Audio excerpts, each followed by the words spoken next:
Mad church disease. a channel that's all about current events, news, and Christian drama. A channel that's dedicated to our forgotten brothers and sisters throughout the ages. Our brothers and sisters who courageously stepped outside the safe bounds of institutional Christianity to tell the truth. A channel whose goal is to help the average person understand that Jesus plus nothing is everything.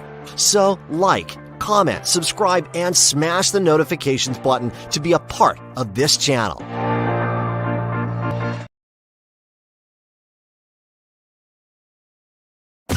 This is the Mad Church Disease Podcast with your host, Marcellus McMillan. They don't rest, so neither do we. Sit back and listen or call the show. And now, here's your host, Marcellus McMillan.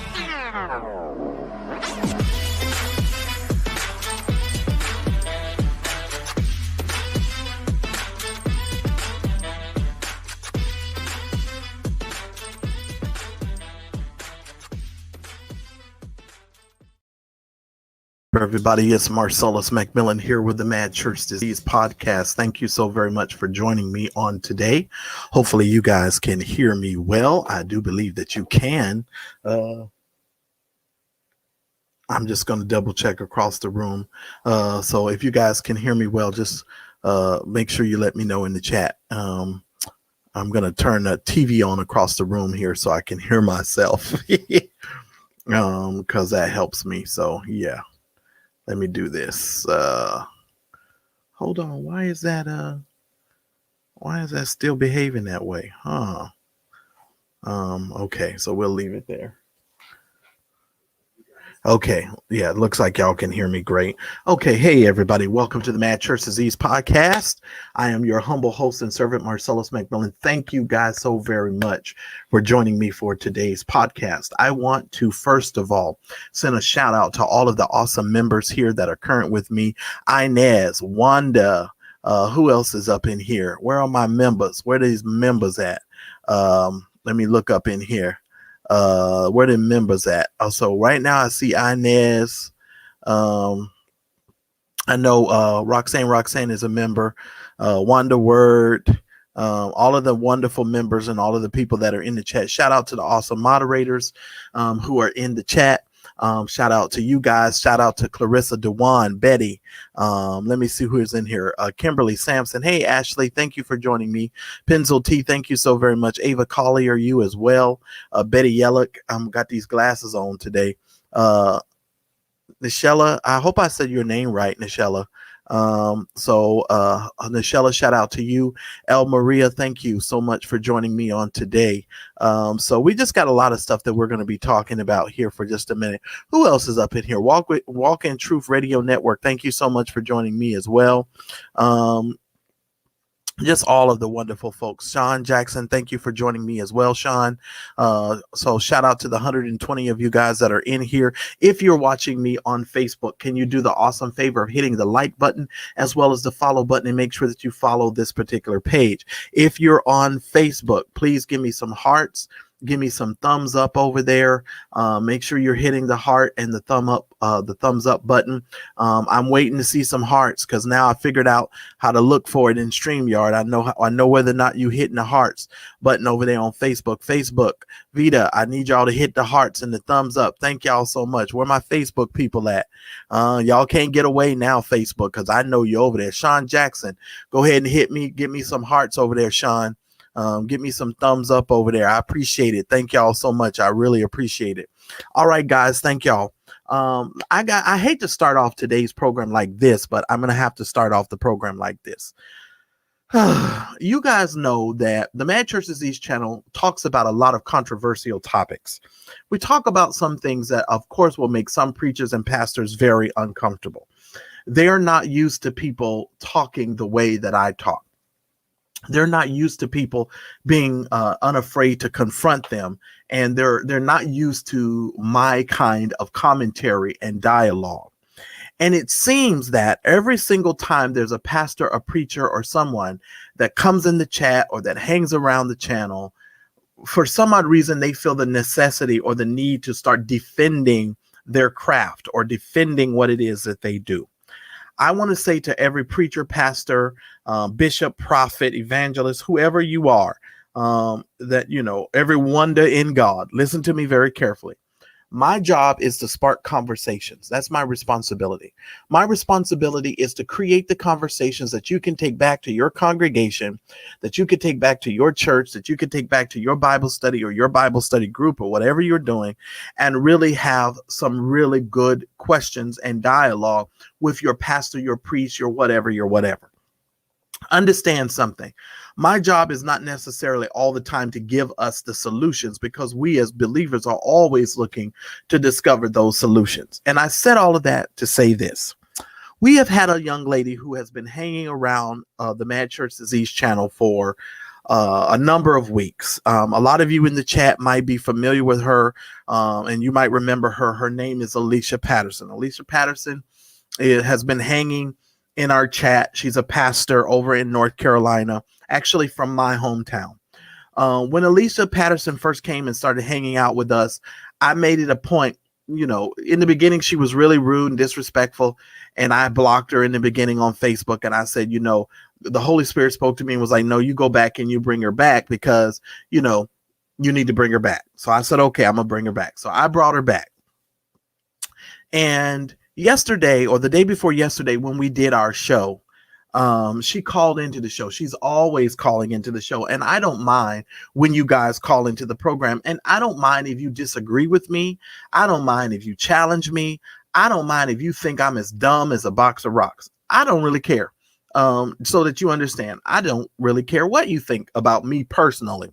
Don't care. I've got thick skin here, people. Trust me, in order to do Facebook and to come online and to put yourself out in the public space like this, it's more than a notion to do this. Okay. So you have to really be prepared for the lack of respect, the name calling, and so forth and so forth. And so trust me, got thick skin here. Now, what I'm not okay with is for people who are consistently coming over here and trying to create mess. And Alicia Patterson is one of these people who is always trying to create mess. She's always trying to create some type of argument in the chat. She's always doing something that is just completely disrespectful. Now, she claims on our last program that I questioned her credentials, which I did not. Any of you that were listening to this broadcast and that you need I did not question her credentials. What I questioned was why she was unaware that most of the preachers who preach funerals, that there's a certain amount of money that has been allocated normally within the funeral cost to actually cover the cost of the individual who's going to be eulogizing the deceased. I have been preaching for a very long time. I have served preachers a very, very long time, and I can clearly say that is something that is normally discussed and worked out in that whole process. Okay. So with that being said, guys, I had to officially go ahead and send Alicia Patterson packing. I wish you well, Alicia. May the Lord watch between me and thee while we're absent one from another. But as far as this channel is concerned, we cannot continue to have you coming over here and being rude and disrespectful. She also referred to some of the people, the callers, she called them drunk. And I mean, she just went all off the rails. And I just thought, this is not something that I want to do over here. It's not the channel that I'm trying to make over here. So guess what? You can go on about your business. And if you guys cannot tell, I'm trying to work on myself, because you guys know I will normally cuss you all the way out. And just so that you understand, I am literally trying to work on myself so I will not cuss you out. And so if you cannot see the fact that I'm trying to be patient and I'm trying to work within you and work within the parameters of this situation, then you on your own and you can go on about your business. So bottom line, hey, Keisha Sands, thank you so very much for being a new subscriber. I really do appreciate you coming over. If you can't. Now, I want to say this as well. Because y'all know normally in the beginning of the show I do all my announcements. So these are all these is our announcements. You know how they used to do in church. These is our announcements. Okay. So let me tell you this. I'm going to be bringing some people over to this platform that you may not theologically agree with, that you may not doctrinally agree with, that you might have some complete difference of opinion. This is not a church show. This is a show about church. Now, we deal with a lot of different spiritual things, and we talk about things from, a spiritual worldview a lot of times. But understand something. Everybody that comes on this platform, you are not going to agree with. And you need to understand to learn how to be mature enough to handle a person who doesn't necessarily agree with you, or you don't agree with them, and still remain respectful and understand. I don't want the preachers and the people that I have invited to come and who are coming to this platform to have to deal with people in the chat cussing them out and calling them all out their name and all of that kind of stuff. I don't want that. I want us to grow as a platform. I want us to grow as a family. I want us to grow. Now, we're not always going to agree. Let's just understand that. We're not going to agree, but we can at least agree to remain respectful of one another. That's the only thing that I'm asking. For those of you that are in the chat, you can chat away, and you might, I'm not saying that you can't say what you want to say, but what I'm saying is we can just agree to disagree and be mature about it instead of all of this name calling and going back and forth. I'm not trying to hate on Alicia. I'm not trying to hate on Alicia. I want her church and her people and all those people over there to be blessed, do whatever they're going to do. But just understand something. You can't be my pastor if you can fly off of the handle and talk to people the way that she talked to me through this here Facebook chat and through over here on this here YouTube. You're not going to do that, because I read in the scripture where the Bible says that a pastor or bishop, a leader, is supposed to be slow to anger. If you get mad every time somebody says something that you don't agree with, then you're not mature enough to deal with me in the first place. And I don't really want to be bothered with you. And that's me saying it the nice way, because the Lord is still working on me. And I want all of you to understand, if you come up in this chat and you misbehave and you don't behave properly, 9 times out of 10, I'm going to cuss you all the way out. But I'm working on me. And so y'all need to have some patience with me as well, because I'm not perfect and God's still working with me, but I will cuss you out. Okay, so that's the nice way of me putting it. That's the nicest way I can get it out. Okay, now for today's topic, let me just tell you this as well. We are working on our merchant store. For those of you that are observant, I've already put up our store. We still got to tweak it a little bit. We've got 3 or 4, I think we got 3 products that you can actually or 3 designs that you can actually choose from right now. 2 of those designs have my face on them. I know some of you may not want to walk around with my face on your t-shirt, but I just want you to know those are my sayings that I have been known for in the social media space. If you're watching me on YouTube, when you go to my YouTube page and you go up in the top right-hand corner and you click on the little button, the icon for the merchandise, it is there. Unfortunately, YouTube has not yet me put my merchant shelf underneath my video. Why? I don't know. Let me tell y'all something else too. A lot of Black creators are starting to notice that YouTube tends to treat the Black creators different than they treat the other creators.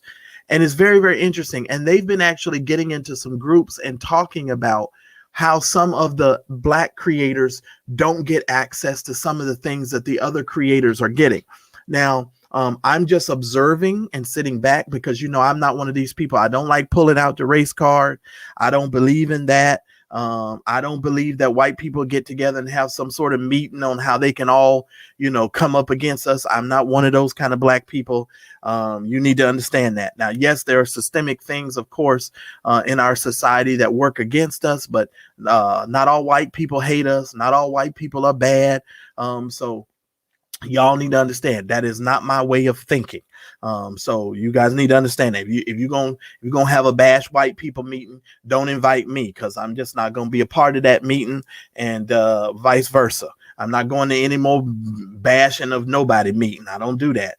Same thing when it comes to Asians folks. You know, some of y'all are just crazy out of your mind. It just because Asian people are normally quiet and they're normally not very, they normally stick to themselves. Some of you just think that, just because that's the way they live their life, that they don't care about social justice issues or they don't care about those issues. Most Asian people care about those things, and they normally vote their feelings. Unfortunately, a lot of us, we have to be drugged to the polls. We got to go drag you to the poll to go vote. And, our rate, and I don't know why I'm talking about this, but let me just go here because this was not on my agenda today. But I just got some things on my chest and I need to get it off of me today. First of all, Black people, y'all need to learn how to vote. And we need to stop letting somebody like Donald Trump force you to have to vote. You need to vote in your local elections and you need to vote in the national elections. You cannot keep complaining about situations. And if you're one of these Black people that's running around here talking about my vote don't count, don't come over here talking to me, because I'm going to digitally give you a verbal slap in the face and tell you to just get away from me, because I don't want to have anything to do with you. Black people, stop complaining and get y'all tails out here and vote. They have over 250 bills that they are trying to present to keep us from being able to vote. If our votes did not count, they would not be doing the things that they are doing right now, period and point blank. Some of this stuff that's going on is utterly ridiculous. And we as people have got to wake up and stop making excuses. This is not the Asian people's fault. This is not the white people's fault. If you don't like what's going on in your community and you don't like the way things are done, guess whose fault it is? It's going to lie at your feet. So you tell Big Mama, you tell Ray, you tell all of them to get their lazy behinds up and go vote, and stop making excuses and stop making, trying to put the blame on somebody else. Now, I know some of you going to be real uncomfortable with the stuff that I'm saying, because some of you live on total Black Street. You live on total Black Street. You just think everything is totally against you, and every white person on the planet is evil. That ain't what I think. I think some of y'all need to stop blaming people and stop putting things on people that is not on people. There are good people in every race. There are bad people in every race. And we just need to stop making all of these blanket statements and putting stuff on people. And that's just how I feel. And if you don't like it, oh, well, you can kick rocks with no socks, because that's how I feel. And that's how I roll over here. And I don't play those types of games, period and point blank. Now, are there systemic things that are wrong? Absolutely. There's some injustices in this country, and there's some things that we have to address, but we have to address them by the system. We have to learn how to work within the system that has been created, because what you all don't realize is that, and I'm going to get to Brian Carn in a minute. I'm on a roll here. So somebody get me some butter, because I'm on a roll. What we have to understand is we need to learn how to work within the system. Dr. King, Dr. Abernathy, Rosa Parks, and those individuals, they taught us how to work within the system. We may not always agree with the system, but we have to learn how to work within the system.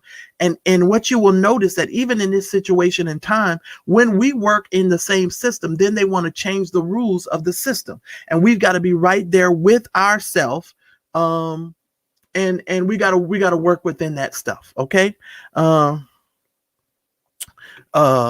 Johnny, I'm not talking about that right now, but I will answer your question. I'm gonna leave it up right now. I'm gonna leave that up, and I'm gonna come back to your question, Johnny. Okay. Now, with that being said, so we have to learn how to work within the system. And if you guys, let me write his question down, because Lord knows I'm gonna be unforgot by the time, and I need to take that off the screen.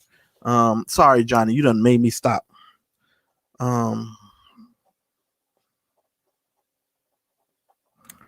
I'm sorry. I got to write it down, because if I don't write it down, these comments are going to keep going. Okay, so Johnny wants to know what's the alternative to the church. We're going to get to that in a bit. But we got to learn how to work within the system. Now, I personally am noticing something, and maybe it's because I'm getting older.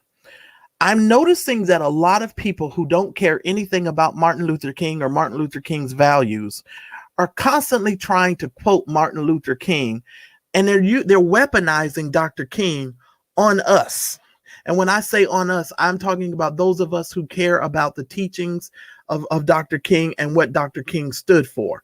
A lot of these individuals that are in these media and in social media spaces are now trying to weaponize Dr. King against those of us who care about the things that Dr. King cared about. And I'm finding it very, very disrespectful. And to tell you the truth, that's one thing that is really starting to anger me in the media, that we don't call out these people for, yes, big time, big time. They're weaponizing Dr. King, and I don't like it. If you don't stand for the things that Dr. King stood for, you cannot be coming at me, talking to me about what Dr. King stood for. Dr. King stood for poor people.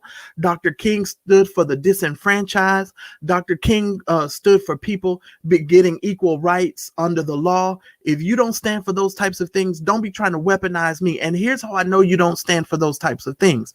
If you don't vote, or you're part of a group of people who vote against the poor, if you vote against people having a decent wage, if you vote against the things that Dr. King stood for, don't come back at me talking to me about Dr. King, because I'm going to have a personal problem with you, period, point blank. Now, let me go on. Let me answer Johnny's question here. Let me answer. Okay, you know what, Johnny? This is a big question. This is a big question that a lot of people ask. Noel Jones had this big old discussion one time out here in California on a radio station about this, because he could not imagine the concept of having a gathering where people gave free will offerings in order to meet the needs of the people. Understand something, Johnny. I'm not saying that you cannot have a gathering, or that you cannot have a local community of people that meet, a local community of believers that meet. I'm way past the stage of saying you guys need to shut down all the churches. There's over 400 years of entrenched indoctrination as it relates to the institutional church. So that is like trying to turn a yacht in the middle of some sort of canal, just like they've been frustrated over the last couple of days trying to get this barge out of the situation. Trust me when I tell you, that is not a ship that I'm trying to sail. What I am trying to say is that the things that we have been doing and that we have been teaching people for so long has left us in a desolate place, and it has left a lot of broken people. And we don't want to admit and talk about those types of issues, and we don't want to highlight those issues, because the moment that you start talking about those types of issues, then you're labeled church hurt, or you're labeled demonic, or you're labeled all of these or other sorts of things. And I think that we can give clear articulation to these types of things without demonizing the people who are bringing those things to the forefront. Now, to answer your question, if you say you trust God and you really believe God and you trust God to meet your need, then you really need to do that.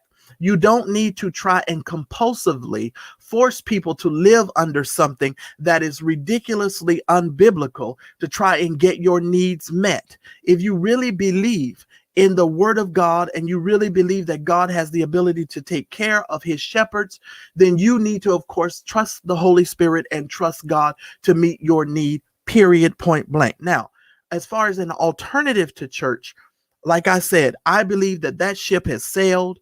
I don't believe that in the minds of people that you can turn that tide as far as that's concerned. So I'm not in that vein that there needs to be a quote unquote alternative at this point. We're talking over 400 years of complete indoctrination. And I'm not trying to get that ship turned around. I personally am not. Do I attend a local fellowship? No, I do not. I have made it very clear and very plain in 2005 when I came out of the institution, I had no desire to go back in.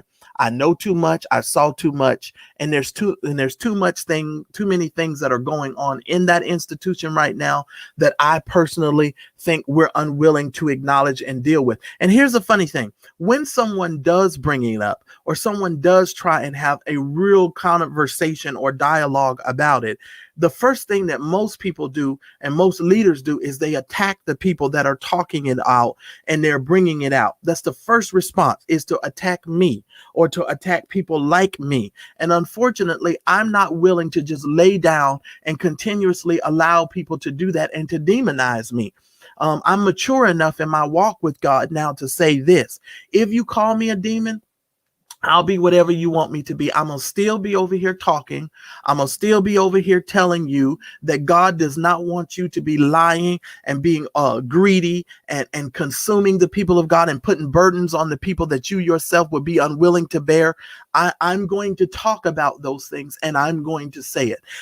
Your attitudes, your narcissistic behaviors that a lot of preachers and pastors are displaying, I'm going to talk about those things, and I'm going to do it unashamedly. If you are unprepared for somebody like me, or you don't know what to do with somebody like me, I'm going to do what y'all tell us to do as it relates to y'all narcissistic pastors.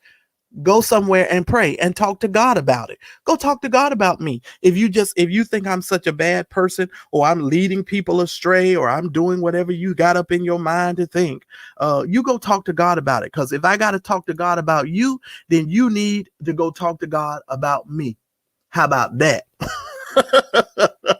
And I'm gonna leave it there. Now let's get into Brian Carn, because I don't even want to go anywhere. You know what, Sean? I think we do need an alternative to American Christianity. And I've been thinking about this over the last couple of days.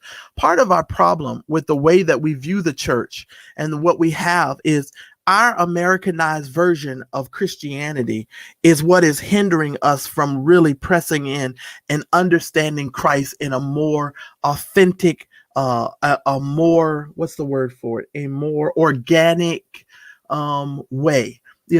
I think because we've sort of westernized Christ, and we've sort of westernized this church.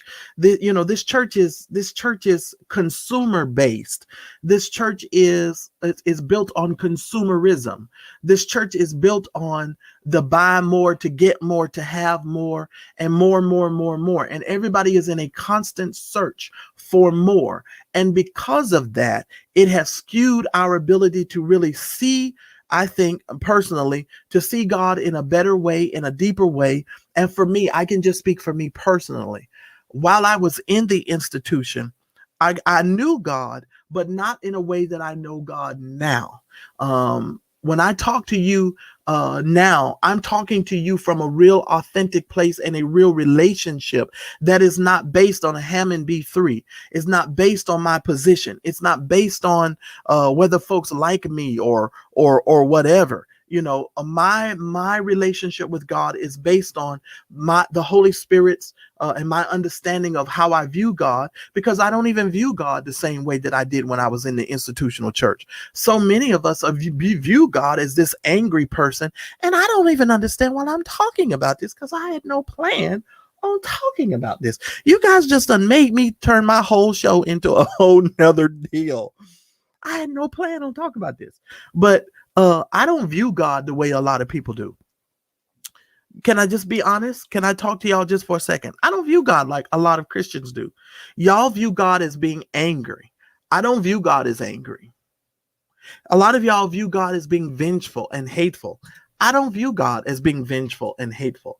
A lot of you all view God as being someone who is waiting to see you mess up or to make a mistake so that he can mark down in his book, so he can remind you on the day of judgment all of the stuff that you did. I don't see God like that. I'm sorry. I just do not. The Bible says, for those that do not believe, they're judged already. God is not this person who's waiting to judge you. The scripture is very clear. You're judged already. The totality of your life is a judgment to you. Now, I don't have time to go down that road. But you can argue with gravity all you want to. I can argue with gravity as much as I want. It's a law. It's something that is set in the universe. If you go to the top of any building and you jump off, gravity doesn't care whether you believe in it. Gravity doesn't care if you can't find it in a chapter and verse. Gravity doesn't care about any of those things. Gravity is just going to take care of you because it's a law. There are things that God has set forth in the universe that will judge you and condemn you already without him having to have anything to do with you. And I'm trying not to go down that road. there's certain things that's going to happen. Listen, there's some things that the Bible said is not expedient for us. There's some things that we do to our bodies that are harmful to us. Those are just laws and principles that are put in place. If you do too many things and you do it in excess, the laws are going to take care of you. If I sit here and I eat cake every single day, I'm going to gain weight. I'm going to keep gaining weight. If I don't exercise and I don't make it a point to say, okay, I got to do something to take care of this, the universe is going to take care of me, because that's how God has created the system. You're going to keep getting fat and you're ultimately going to suffer from some type of condition. You can pray about it. And let me tell y'all something. I'm going to say a very controversial statement right now. Because see, some of y'all super saints get on my nerves. Y'all think prayer fixes everything. Prayer don't fix everything. I learned this years ago. Let me explain something to you. Now, I know your pastor ain't gonna never tell you this. Prayer do not fix everything. It don't fix everything. I'm going to tell you right now, prayer don't fix broke. You can pray all you want to, and you still going to be broke. If you don't go get a job, if you don't understand how money works, if you don't understand saving and investing, you're going to be broke. You can pray and talk to God. Now, he might give you a couple of bucks because God cares about us, and he don't want us, even though we're stupid and we won't get any discipline, God will give you some money. But for the most part, you're just going to be broke. You're going to be broke. You need to learn that you can pray all day. Prayer don't fix broke. There is a law in place in the Bible that fixes broke. It's called giving. Giving fixes broke. If you don't want to be broke no more, learn how to give to someone else. And just understand, giving in church is just not giving to someone else, because I don't have the time to go into it on this show. I'm already 36 minutes in and I ain't even got to my subject yet, because y'all done took me off of my plan. It doesn't fix broke. Prayer doesn't fix broke. Guess what? Prayer doesn't fix fat. Prayer don't fix fat. You can sit up all day with your fat, gluttonous self and be talking, oh Lord, I wish I was skinny. Oh Jesus, I want to be skinny, Lord. Please, Lord Jesus, let the fat drip off of me like it was dripping off of that fried chicken. That grease was dripping off of that chicken I ate yesterday. Oh Jesus, please make me skinny, Lord. And you can do all of that praying. And guess what's going to happen? You still going to be fat, because prayer don't fix fat. Prayer don't fix fat. There's some things that prayer just do not fix. I just want you to understand that, because we got this mentality that prayer fixes everything. No, prayer don't fix everything. Prayer don't fix that. You got to get your fat behind up and you have to go exercise and you got to go put in some work. You understand what I'm saying? So there has to be an understanding there with you and understanding that. Okay, now let me get into my subject, because I'm 37 minutes in and I want to make sure that I can get to y'all phone calls in 15 minutes. Okay, let me simply say this. Brian Carn. Brian Carn.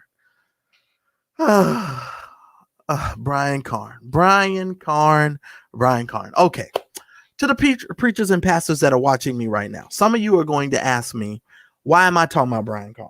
Here's why I'm talking about Brian Carn. Brian Carn is a pastor who has one church in 3 locations. 3 locations, not 1 location, 3. Brian Carn is someone who has a history. And Kingdom City Church, I hope y'all are listening. I hope y'all are listening and paying attention. I've got over 305 of you in here. I hope I can get 150 likes. I need to be at least 50% in my likes. So can you please hit the like button? If you're watching me on Facebook, please give me some thumbs up and hearts. I got 22 thumbs ups and hearts over there on Facebook. I need that number to go up on Facebook. Can I get some more hearts and likes over there on Facebook? Thank you. Now I'm up to 23. Somebody hit the button. Thank y'all so much. I know how to watch y'all now over there on Facebook. CC Clark, I need you to give me some thumbs up. Give me some likes over there. Thank y'all. I see y'all. Now I'm up to 25. Thank you. Okay, so let's get into this. Many of you guys are going to ask me, many of the preachers and pastors ask me all the time, well, why are you always talking about the preacher and the pastor? Because no one else is. Because they're too afraid to talk about you all.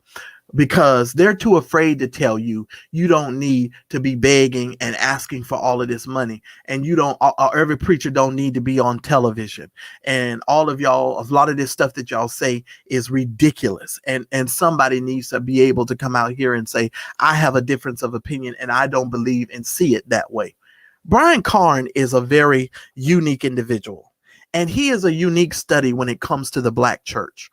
And most of these Black preachers are a unique study when it comes to the Black church. And here's why. For some odd reason, we have such a love affair in our Black community with our preachers. I do recognize and understanding that the institutional church was, for many of us in the African American community, it was a place of refuge. It was a place of solace. It was a place that we could find help for things that we needed. It was really a place of community. But I don't personally believe that the Black church of yesterday is the same type of church that we're dealing with of today, especially as it relates to social justice issues. Now, let me just simply say this. I realize that there are many preachers and many pastors who are actively involved in social justice issues and really doing the work that is necessary in their community. Even though the Black church needs to step up as it relates to HIV and AIDS, y'all need to step up. And Lord, I'm not gonna go down that road, but I'm gonna have a whole nother show on that. But we need to step up when it comes to HIV and AIDS. And the only reason why we don't step up in the Black church as it relates to HIV and AIDS is because then you're going to have to deal with the LGBTQIA community. And unfortunately, you all do not know how to give articulation and deal with that from a cultural standpoint, because the only thing that you want to deal with is the Old Testament, and you don't want to actually deal with them as actual people. As far as I'm concerned, we need to start looking at people as people and just deal with their need and meeting their need. I can talk to you about Christ and I can tell you about Jesus. You know, it reminds me of the scripture. It doesn't make any sense. If I'm hungry, you giving me John 3:16 doesn't meet my need. I'm hungry. You understand? So if you feed me, I'm probably going to be more apt to talk to you about John 3:16 if you're meeting a need that I have. And unfortunately, in the Black community, we're unwilling to deal with a lot of social justice issues and a lot of other issues in our congregation. Now, here's another thing. We want to relate everything to sex. Everything is not always about sex. Because there's some other sins that we need to highlight, especially gluttony when it comes to these big fat preachers. I don't want no preacher talking to me anymore and trying to preach to me about nothing when you got to go down to the last hole on your belt. I'm so sorry. You're undisciplined. You're unwilling to even discipline yourself. Don't be coming over here thinking you're going to discipline me. I'm so sorry. Take your fat self on somewhere, because I don't want to hear from you. Because I'm working on me, and I'm working on making sure that I drop and maintain weight, and you with your fat gluttonous self need to do so as well. Period. So don't come over here trying to preach to me every 5 minutes and you won't go get on a treadmill somewhere. Go somewhere and sit down. You and the first lady, because you and the first lady keep eating. She's so big, she's willing herself into the congregation. I done had enough. And we need to start putting some demands on them, just like they put demands on us. So you don't like sin, and you everything is a sin. It's also a sin to be gluttonous. It's a sin for you to be at the Golden Corral or wherever you go. K&W, if you over there in North Carolina. I used to love to go to the K&W, and they don't have Shoney's anymore, and some of them other places that we used to go eat at. You at the buffet, and you going back and forth to the buffet. Thou shalt not go back to the buffet over and over again. And I'm gonna give you the chapter and verse that's in the chapter fat, chapter 1, verse number 1. That's you too darn fat. And we always are talking, we make everything about sex. We don't talk about bearing false witness. We don't talk about covetousness, coveting what other people have. We don't talk about adultery. And see, here's a funny thing.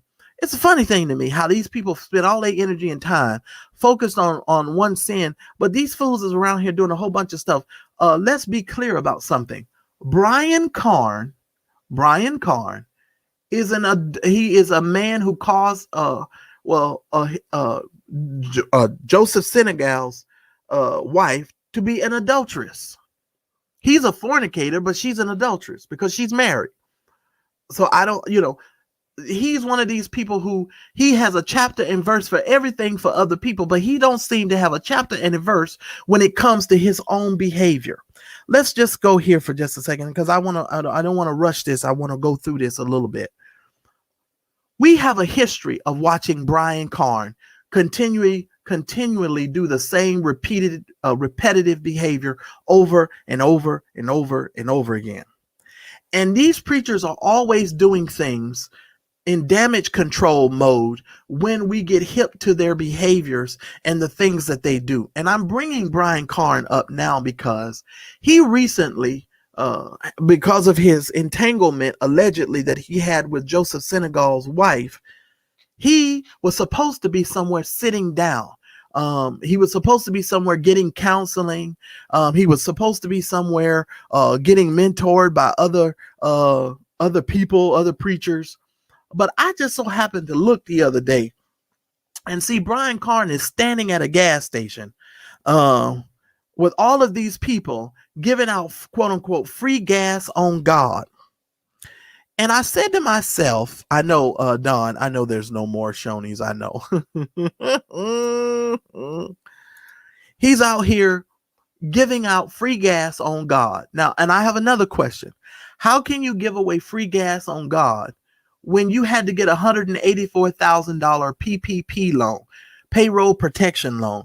See, here's the foolishness of all of this. The payroll protection loan was to get people money who could not afford to make their payroll. And trust me, Brian Carn is not the only preacher that has taken from the PPP loan. There's some vloggers that stole some money from the government. Lord have mercy. I ain't got time. I ain't gonna call no names, but let me tell you something. I got a witness in my spirit. Some of you vloggers that robbed the government, just understand something. You can run, but you can't hide. And you can think that you're going to get away, but you're not going to get away. You're just not going to get away. You ain't going to get away. I'm just here to tell you, you're not going to get away. But Brian Carn and his Kingdom City Church got over $182,000 in PPP money, right? But now all of a sudden you can turn around and give $10,000. First of all, God don't need no gas. That's number one. God don't give no gas. That's number two. The people that provide the gas are other human beings that are giving you the money that is providing for the gas. God don't care about gas. I just want to be honest with y'all. God don't care about gas. Just like God don't care about what dress you wear, what shoes you wear. God don't care about any of that stuff. We sort of heap things on God. And this is what messes with the psyche of people, because we say it's gas on God. You want people to believe that some kind of way God is providing this gas. No, you providing the gas. Your church is providing the gas. Let's just be frank here, and let's use our mental capacity, and let's use some cognitive reasoning so that we can clearly understand what is being done here. Okay, the people in the church are giving, I'm assuming, money so that they can give to the community and give the community gas. But the point I wanted to make here is this. There's two reasons why Brian Carn is doing this. Number one, Brian Carn is doing this because he is in damage control mode. Because the more he wins over the community and the community finds out that it's Kingdom City Church who is giving the gas, the more people are going to want to come to Kingdom City Church to see what's going on over there at Kingdom City Church. So he's trying to build a church or build a ministry, and he is doing it by giving away free gas. This is his marketing campaign to the community. Now, some of you are not going to like this, but this is just the fact of the matter. This is marketing.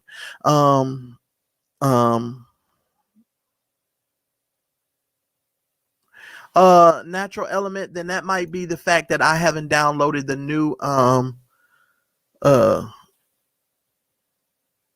no, actually, no, I'm not going. Lord have mercy. I'm sitting here talking about all of this, and you talking about a misspelling of a word. Seriously, where's your attention? Ooh, I'll take a look at it. Thank you so very much for pointing that out at 50 minutes into my talk. Thank you so very much. I appreciate that. But this is, first of all, this is marketing 101 for Brian Carn. Marketing 101. Because even in the video, he then says, one of the women comes up and says, "Oh, I appreciate the church doing this. I'm going to have to come and visit you all," and all of that kind of stuff. So that, I knew right then and there, it proved my point. But the second point of this is he's doing this for damage control. because Brian Carn knows that black people vote with their feet. Black people don't vote any other way. They vote with their feet. That's what they do. If black people don't like something you're doing as a leader, as a pastor or whatever, they tend to leave and go to the church down the street. That's how black people operate. That's how they operate. That's how they operate.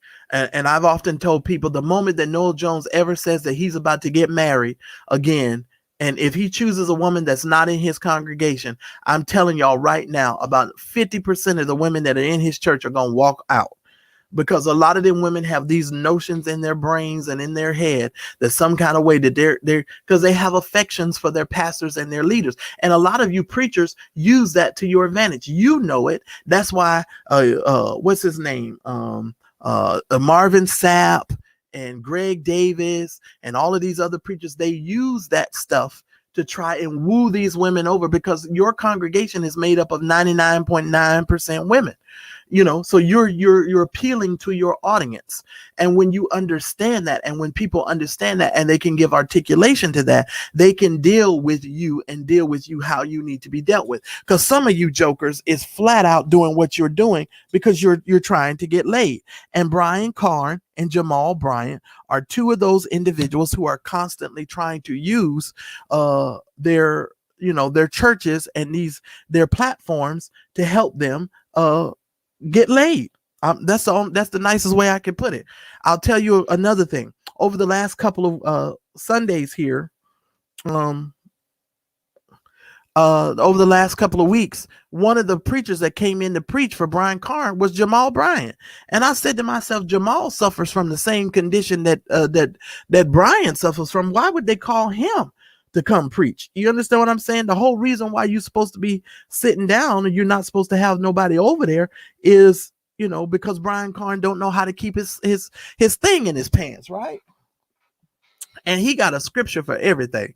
And I love it how these people can come up with a scripture for everything, but not the one thing. They got a scripture for everything, but not the one thing that they're doing and participating in. And it just cracks me up. It literally cracks me up, because let's go here. We don't even have to leave the 10 commandments, Brian, and you just done messed all the way up. We don't even have to leave the 10 commandments. We could just focus on the 10 commandments. We ain't got to focus on everything else. We could just focus on the 10. You done messed up. Okay. And at some point, the church has to be willing to say, okay, this person should no longer be in a leadership position. But for some odd reason, because people have giftings, or people may have been called of God at one particular point in time, we have a very, very difficult time saying, you know what, you need to go somewhere and sit down, and nobody needs to hear from you ever again. And Brian Carn is one of those people that nobody need to hear from ever again. He needs to go somewhere and sit himself down. And I want to put somebody else in this same vein that Brian Carn is in. The same vein. Let me go here. I don't care how gifted you are. I don't care how well you speak. I don't care how well you dress and all of this other kind of stuff that's so important to y'all. Brian Carn takes advantage of the people of God and women in the body of Christ. Let me just put it this way. If Brian Carn was raping these women, you all would think differently about how he's conducting himself. But spiritually, he is raping them. Spiritually, Brian Carn is raping these women. Spiritually. Now, not in a natural sense, but in a spiritual sense. He is decimating, and he is ravaging the spiritual lives of women and people in the body of Christ, and folks just don't want to deal with it. We're happy because he's giving away gas on God. And because he's giving away gas on God, some kind of way we're just supposed to sweep all of the misbehavior and all of the stuff that Brian Carn has done under the rug. And I just want to say to you, ladies and gentlemen, this is one of the reasons. If you're a pastor, a preacher, elder, bishop, gospel wonder, reverend flip flop, evangelist, ho hop, whoever you are, listen to me very carefully. This is one of the reasons why the culture, the world is no longer paying any attention to the institutional church, because you're hypocritical even when it comes to your leadership. You're hypocritical when it comes to dealing with your pastors and your leaders. You won't call them out. You won't say a word about them. You will simply say, all we need to do is pray, and then we'll just let it go. And they can have babies out of wedlock. Come on, Jamal, how many babies do Jamal need to have for y'all to realize something ain't right? Right? And I've even heard things about Brian Carn. I don't even know if those things are true, but these people are making babies everywhere. Everybody's just got babies. And let me tell y'all something. I believe that a lot of you, when you get to heaven, you're not going to make it into heaven because of your fatherlessness, because of the way that you treat your children. Has nothing to do, because the whole Bible was written for God reconciling his children back to himself. God doesn't like fatherless children. And some of you preachers got a whole bunch of fatherless children running around here that you don't deal with, that you don't take care of, but you want to climb the steps of a pulpit and preach to other people stuff that you're unwilling to do and take care of yourself. If you really are a man and woman of God, you will go and you will take care of those children, and you will do the things that are necessary for your kids. Your kids, the ones that you done made out of wedlock with all of these other people. Some of you would go and take care of those things. The phone lines are open, 609-663-1539. Make sure that you turn me down in the back when you call in so that you can hear me clearly. But I think one of the biggest things that's going to happen is the fatherlessness of you're going to be judged for that. I really do believe that. All of you men that run around here making all of these babies, and just because the mother takes the kid and takes care of the kid, you just walk away, and you see the kid every now and then, and you think that you're gonna make it into heaven. Something ain't right. I don't believe in that.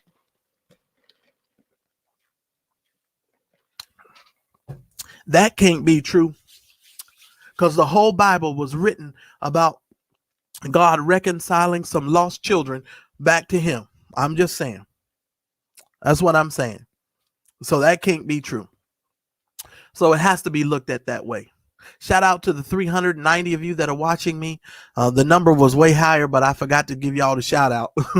Can y'all please hit the like button? I would really appreciate it. If you're over there on Facebook, please give me some thumbs up, some hearts. I got 29 over there. Can I get some more thumbs up and some more hearts? I would really appreciate it. Yeah.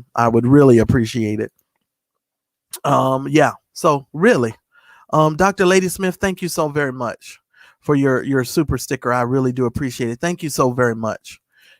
I think all these preachers who making all these babies and don't take care of them, y'all gonna be judged for that.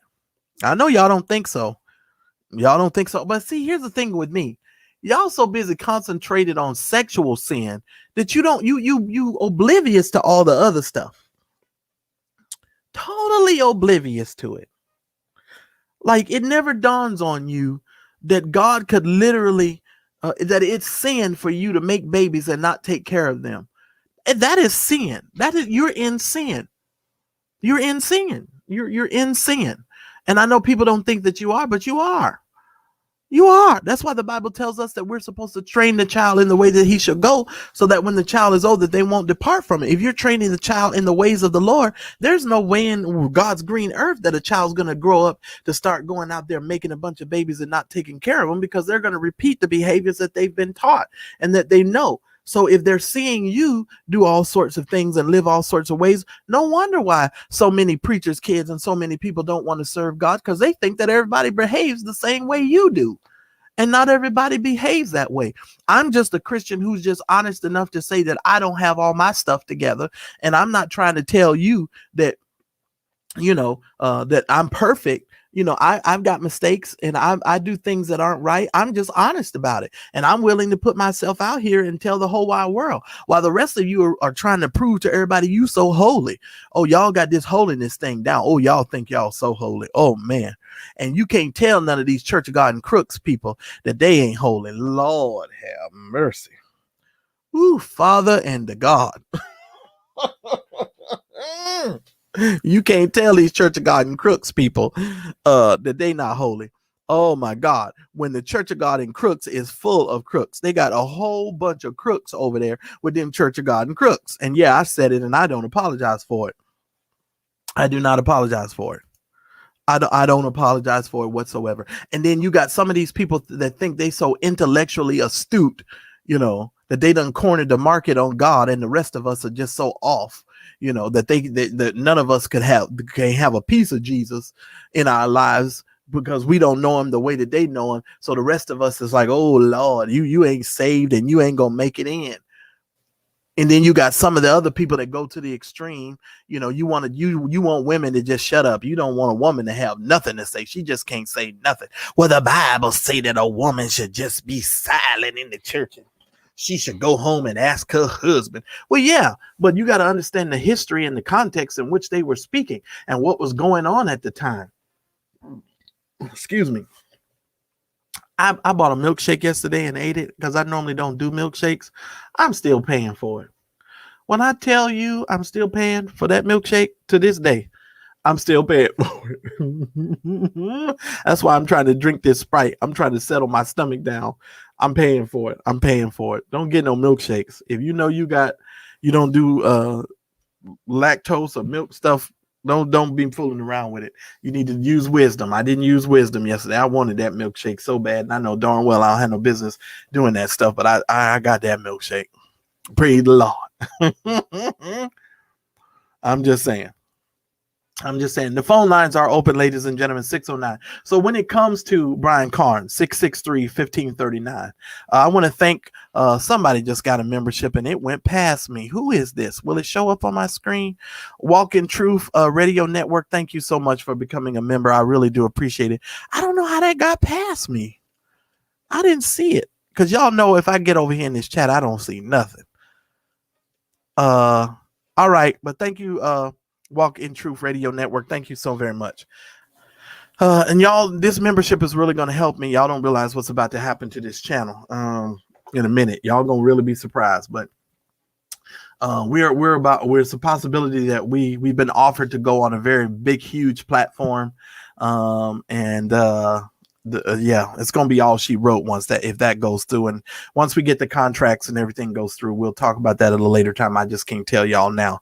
So just stay plugged into the channel, keep supporting the channel, guys. And I promise you, y'all are you're going to love what's about to happen.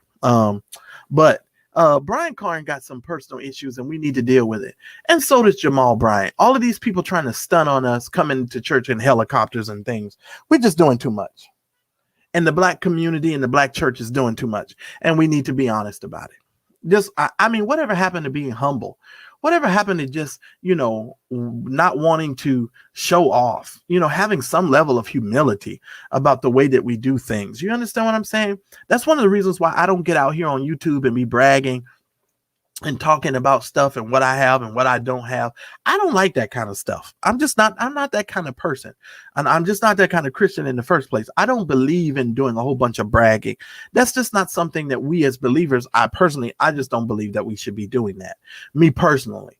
Now, a lot of people just don't understand the fact that, okay, we're Christians, but we're not perfect. We're going to make mistakes and we're not going to do everything right. But let's just call it what it is. Some of this stuff it's too much. It's just too much. I'm so sorry. Some of you ladies come into church with all these big flowers all on your shoulder and big brooches, and you're wearing all of this jewelry and the earrings so big they look like chandeliers. So much stuff is going on. We've just become too audacious. It's just too much, and we need to dial this stuff back. And I'm sorry, and I'm not trying to tell people how to dress or women. So but I'm just saying we just got to cut some of this stuff out. Because some of these outfits you wouldn't wear them nowhere else but to church. You wouldn't wear them on your job. You wouldn't, if you work at the gas company or at the DMV, you would not show up at your job with these big old brooches and all of this big old stuff and this big old stuff on. You wouldn't even go to your job like that. So I don't even understand why you decide that you got to go to worship God with all of this mess on. It makes you look like a clown, and it makes the church look like a circus. It's almost like we going to Cirque du Soleil every Sunday. We got mimes and dancers and flag dancers, and everything is just over the top, and it's just too much. It's too much. And I don't care if you don't like my opinion, but this is my opinion. I just believe we're doing too much and we need to dial it back.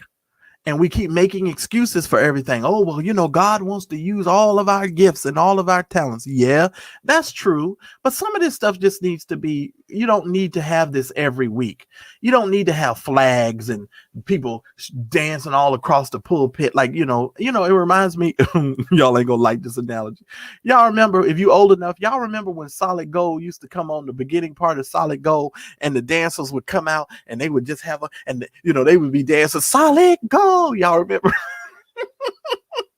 And they would come out and they would be dancing and they would be saying, this week's guest is such and such a, going to most of these church services today are like trying to go to Solid Gold. It's like watching, I'm waiting on Dionne Warwick to come out at any given time, or Marilyn McCoo. I'd be like, because that's how I am. Used to love Solid Gold. But anyway, that just goes to show you I'm dating myself. But I'm just saying. And most of us live our lives like Madam the puppet. You got somebody else in church that is always pulling on your string. Somebody's always pulling your strings. It's incredible. It's really incredible. And God forbid if you happen to be a person who thinks for yourself, oh my God, then you just become an immediate threat. But this gas on God for business and Brian Carn is utterly ridiculous. It's ridiculous. It is damage control. It is him unwilling to sit down and admit that he was allegedly had some sort of entanglement with another man's wife. He embarrassed Joseph Senegal. But now he's at a gas station. And not only was he at the gas station, this is the part that really killed me. He was standing in front of the news media camera because, of course, we can't do anything without the news media. We got to bring the media involved because we can't be humble people and just give the people the gas in the community and nobody know what we did. We just let the Lord honor the work that we do. No, we got to invite the media and we got to put it all out there. God forbid if you gave $1,000 and you didn't make a big show about it. You had to get in $1,000 line. God forbid if you just wrote the check and put it in the envelope and let the people be blessed. God forbid. God forbid if you don't have to hold your offering up in the sanctuary. You got to wave your offering like some flag so that the preacher can see, there's methods to everything, y'all. We're just not willing to be honest about it. And it's utter foolishness. And it's not humility at all. You're not being humble because of it. You're not. And you're not walking in humility. Not at all. I'm just saying. The lines are open, ladies and gentlemen. I'm an hour and 7 minutes in. 609-663-1539 is the call-in number on the Mad Church Disease podcast. If you're going to call, get on the horn right now. Otherwise, I am about to go enjoy and relax and go find me some fish tacos. Get on the line, 609-663. You don't have to agree along to get along. 1539, and you can offer your thoughts on the subject, Brian Carn and the gas for God. What do you think about it? What are your thoughts on it? I can't see your chats, ladies and gentlemen. I can see it, but I'd have to go all the way back. So I have no idea what you said. So you would definitely need to call in if you want to sound off. All right, guys. So let me look over here in this chat here a little bit before. All right, Ashley. Ashley's got something up here. Watch the people surrounding Carn too, like politicians who say that they thank God for slavery and refuse to accept that. Yeah. Kim Daniels is a nutbag. She's a nutbag, Ashley. She's a nutbag. I've actually talked about her. She's a nutbag. She's an absolute nutbag. And unfortunately, people are just not willing to call her what she is. She's a nutbag. And these people go to the extreme, and that's what makes it so bad. You got a black woman telling you that slavery was a good thing for us. Come on. Come on. How do you take somebody like that serious? It's virtually impossible. But, these are the same people that'll tell me that John MacArthur is a Christian when John MacArthur is just as racist as he could be. Oh, John MacArthur's racist. And I got him on video. And soon, and we're going to be talking about that here coming up here soon, because I'm going to deal with these white evangelicals even more. I'm not done with them. Oh, by a long, long shot, ladies and gentlemen. I got video that I ain't even put out yet. Oh, yeah, I got some stuff. And we got some stuff to talk about over here on the Mad Church Disease channel. Because, I mean, here's another thing. You know, until white evangelicals and white people come out and start dealing with the injustices and the racist behavior that some of them have and have exhibited, you can't preach to me about Jesus. I don't want to hear it anymore. There ain't nothing Rod Parsley could ever say to me ever again in life. There's nothing he could say to me, and I mean that. I got your breakthrough, all right. You need to break through all of this racism. That's what you need to do. Y'all need to break through your racism. That's what you need to do. Because I'm not asleep anymore. I'm fully awake. I'm fully awake. And I don't want to hear you preach to me anything about Jesus until you're willing to deal with your racist behavior, your racist comments. And then here's another one. Franklin Graham, racist, just as racist as he could be. Racist as racist could be. Jensen Franklin, y'all know last year I did a whole series of videos. If you're new to the channel, you need to go down and you need to find those videos that I did on white evangelicals in America. This is ridiculous, and it's insane. And then now we're just not supposed to say nothing. I don't ever want to hear nothing from none of these preachers until they are willing to deal with their racism. Don't come to me talking to me about Jesus when half of you don't even believe that people like me are going to make it to heaven anyway. Let's be honest, because some of these people don't even believe that black people are going to be in heaven, but they don't tell you that. And I mean that. I mean exactly what I said. Don't come to me. I don't want nobody preaching to me about Jesus and that white evangelical stuff until they're willing to deal with their stuff. And I'm so serious on that. I'm so serious. So very serious. Well, ladies and gentlemen, I want to thank you for joining me on my podcast today. I want to thank you so very much for all of you that have cash apped me over the last couple of days and showed your support. I definitely want to tell you thank you so very much. Oh, somebody's so funny. Y'all so funny. Thank you, Donna. I do appreciate your cash app. Donna, thank you so very much. Let me go over here to this list. Roxanne from the Roxanne channel, thank you so very much. Toya Johnson, thank you so very much. Marshall Johnson, thank you so very much for your support. I know some of you told me that, you may not want me to say your name, but I just want to tell you thank you for your support. And I definitely will be paying attention to my Venmo and putting the list together so that I can say all of your names, because I know some of you have given to me on other platforms, and I definitely want to make sure that I'm able to acknowledge you and say that. And to all of the new members and the people who are purchasing your membership, thank you guys so very much. I really do appreciate it. By the way, I have something I want to request from you guys. If you guys are on Facebook, if you guys can leave a comment on the video, the commercial that we made, the one that I played here on the Mad Church Disease channel, if you guys can leave a comment, something nice, I would really appreciate it. It would mean a lot to me if you could do that under the commercial that is running right now. I really appreciate it. All right, let me see what you're saying. Sean Jackson says here, if we treated racism like the sin it is, a lot of these white evangelicals would be under the church. Yeah, you got that right. You got that right. You are 1000% correct. Now, you ain't lied right there.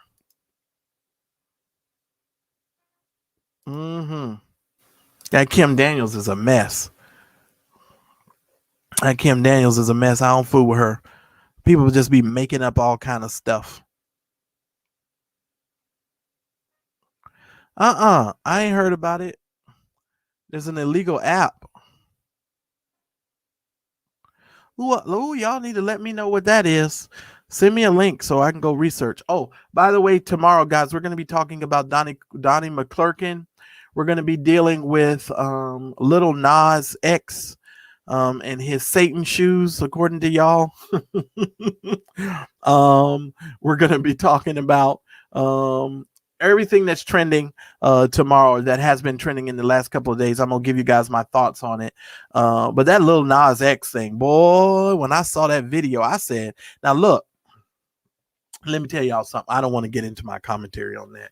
We'll talk about that tomorrow. We'll talk about that tomorrow because I don't want this to be too long of a live anyway. But yeah, yeah. Well, y'all know Donnie McClurkin is I don't want to make light of Donnie's situation, so I'll talk about it tomorrow. Ashley, let me tell y'all something. Now, Ashley, Ashley, something else. Ashley, I ain't fooling with you today. I can't do it. Ooh, I would love to know who this is. That would be interesting. Maria, I don't think a lot of these people are called to preach anyway. Yeah, I don't think so. There's too many of them. And there's too many churches on every corner. Everybody got a word from the Lord. It's disturbing to me. All right, I got some calls holding. Let me get to these calls.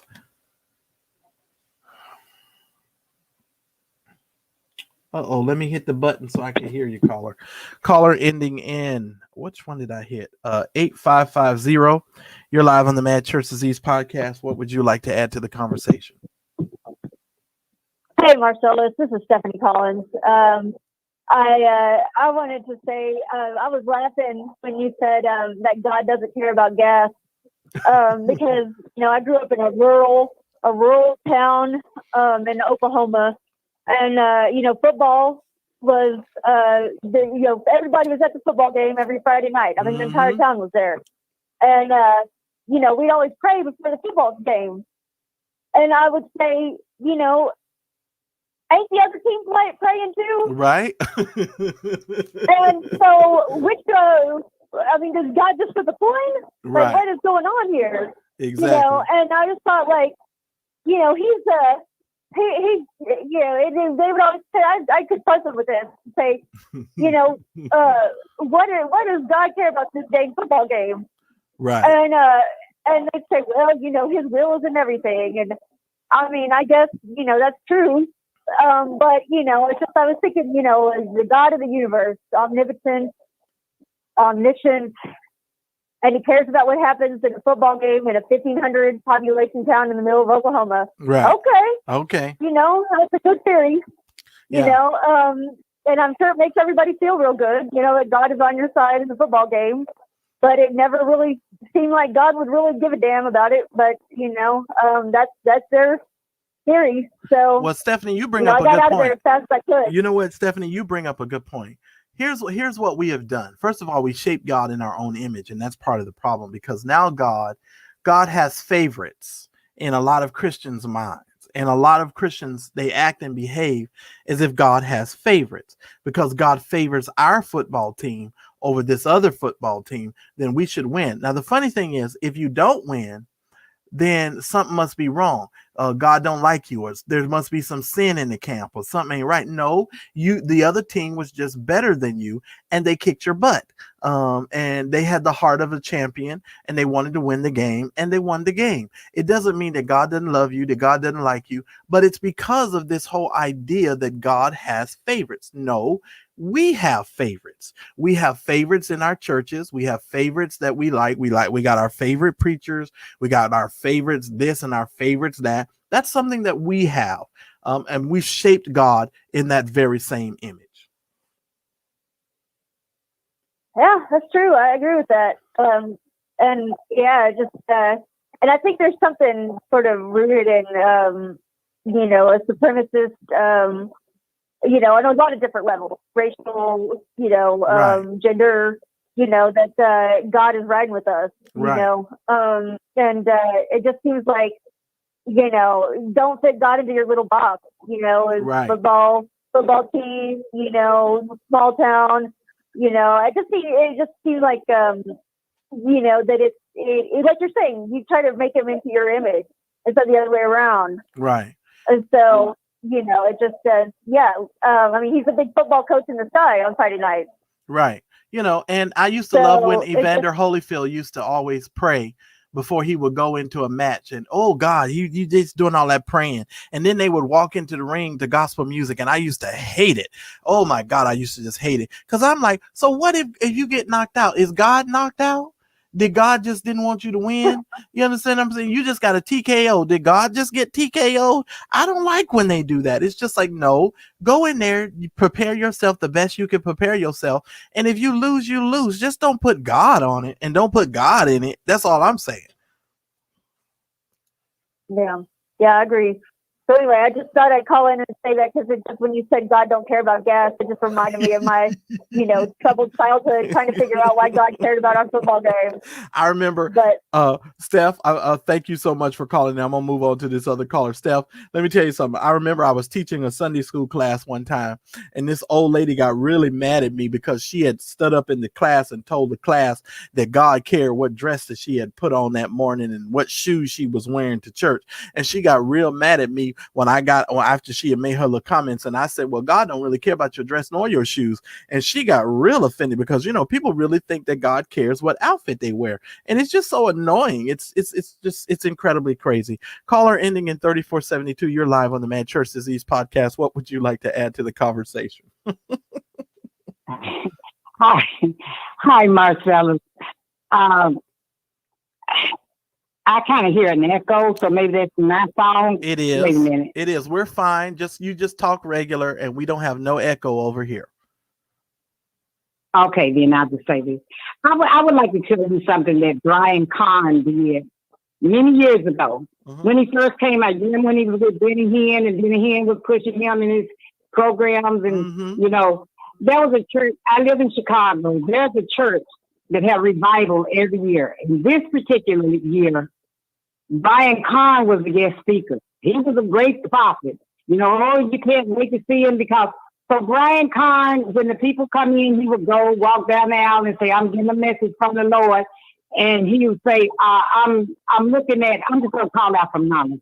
I'm looking at 123 Main Street. Mm-hmm. And nobody said anything. Or then he said, what about the name Janice Smith? And one lady stood up, so that's my name, my address. He said, that's what the Lord gave me. Everybody just went wild, right?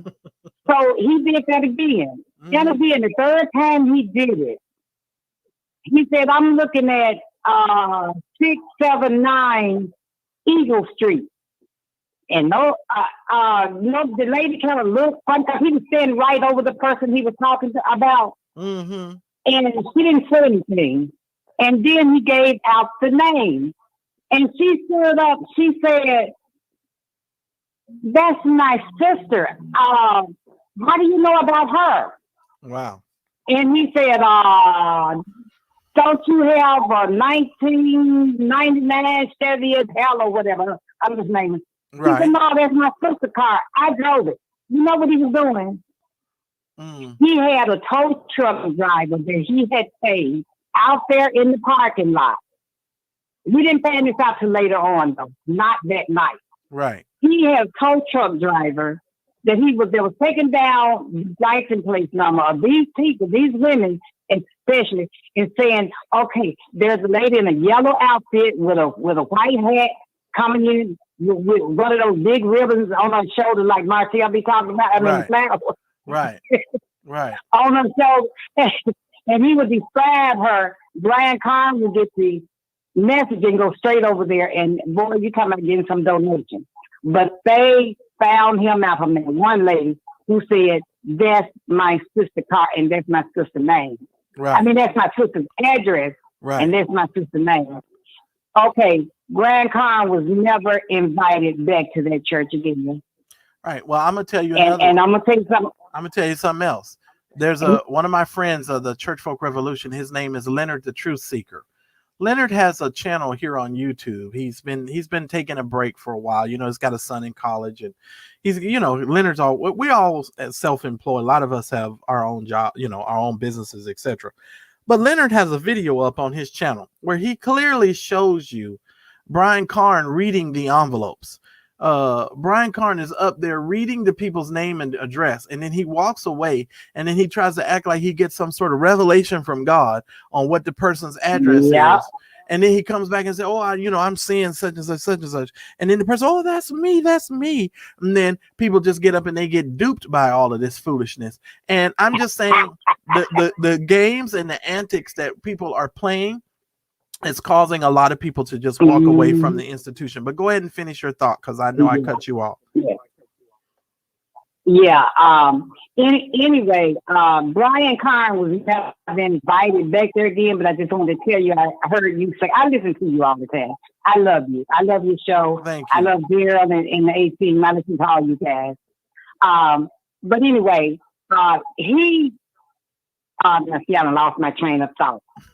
but anyway, right. I done lost my train of thought.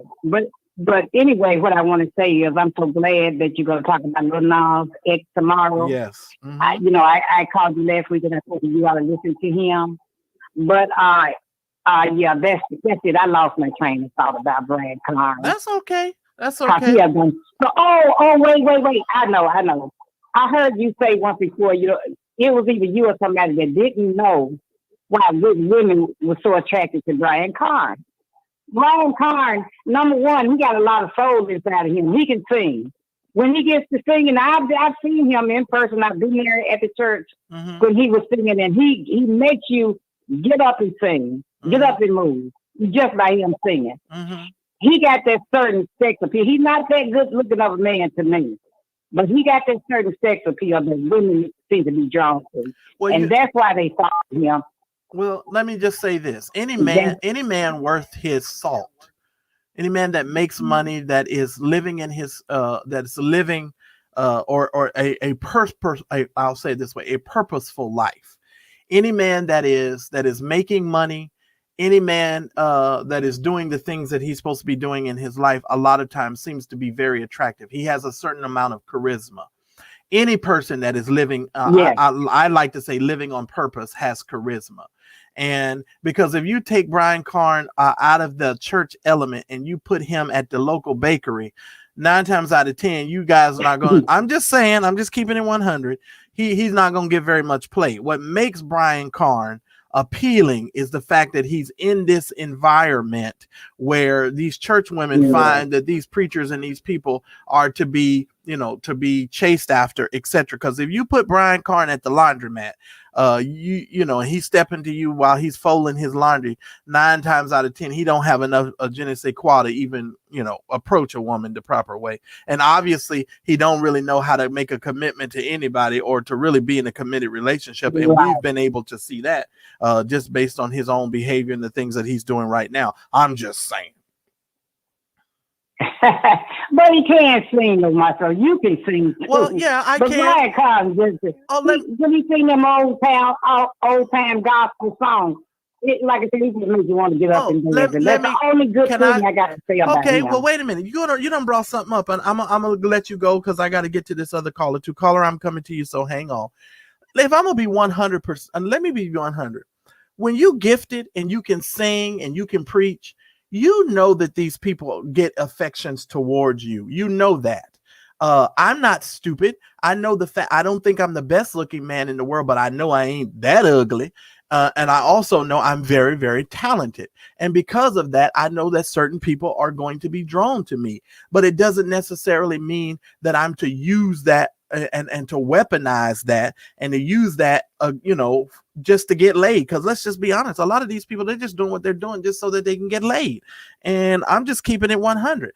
I can sing, I can preach, I can pray, I can do a whole lot of things. And yes, back in my earlier days, I might have even used it to my advantage. But I'm talking as an old man. And as somebody who can honestly tell you, you have to come away from that kind of thinking and that kind of process, and you got to mature. And I had a good mentor. I had a good mentor that told me, Marcellus, the same things you do at 25, you're not going to want to do at 45 and 55. You're going to grow and you're going to mature and you're going to get older and you're going to get away from a lot of that foolishness. Caller ending in 8832. You're live on the Mad Church Disease podcast. If you hear an echo, don't worry about it. We can hear you clearly, and so can the audience. Just go ahead and give your thought. Well, good evening, sir. Good evening. And everybody in the broadcast. Hey, first I want to start out with saying this.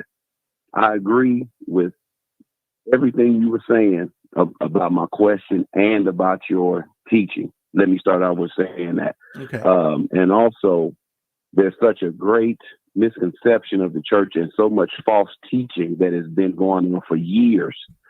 And for a long time, I myself even used to try to cover for some of them until I got my own conviction from the Lord that there's a lot of lazy preachers. There's a lot of preachers trying to build their own kingdom in the church. They're so insecure that they want everybody in the church looking to them, coming to them, seeking them, instead of teaching them first to seek God. Right. You know what I'm saying? And so, and there's so much stuff I want to say because my wife and I, we've only been watching. We just started probably about 6 or 7 shows in, and I probably need to start calling in more because I'll be having so much to say. But I'll be like, man, I ain't gonna get on there because by the time I get on there, I may not get through there. But to the Brian Carn thing, 2 things.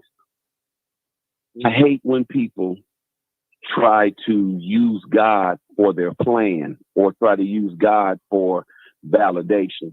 When a lot of times all you have to do is just say your church is giving away free gas. Right. But they try to put God behind it to prove that in some kind of way God is validating what they're doing, right, or that God is behind them. And so you have so many pastors and preachers and evangelists and prophets that feel as though they play on the sympathetic card of God with people to make them be accepted or to make them be believed, when all you got to do really is just live the life. Right. You know what I'm saying? Right. And so they will do all of these things seeking for validation. See, God is with me. God blessed me to do this. And a lot of times, is 99% of the times, it's not even God. It's just you doing work.